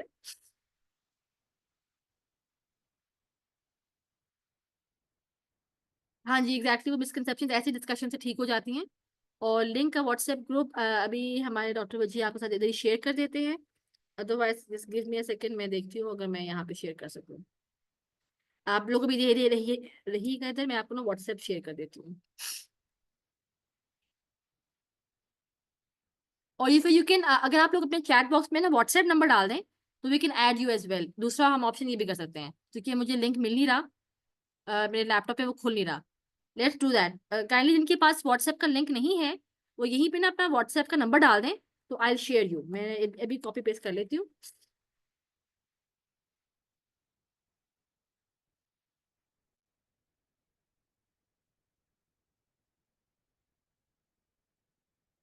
ठीक है. और doctor Dhani and doctor Hasan, so you can join our group as well inshallah. So for now let's call it a day. और उस ग्रुप में आने के बाद if you have any questions, बाद में जब आप अपने सवाल कर रहे होंगे, you can text in the group as well. So take care and Allah Hafiz for today. Thank you. और चैट का लिंक भी आ गया. Thank you doctor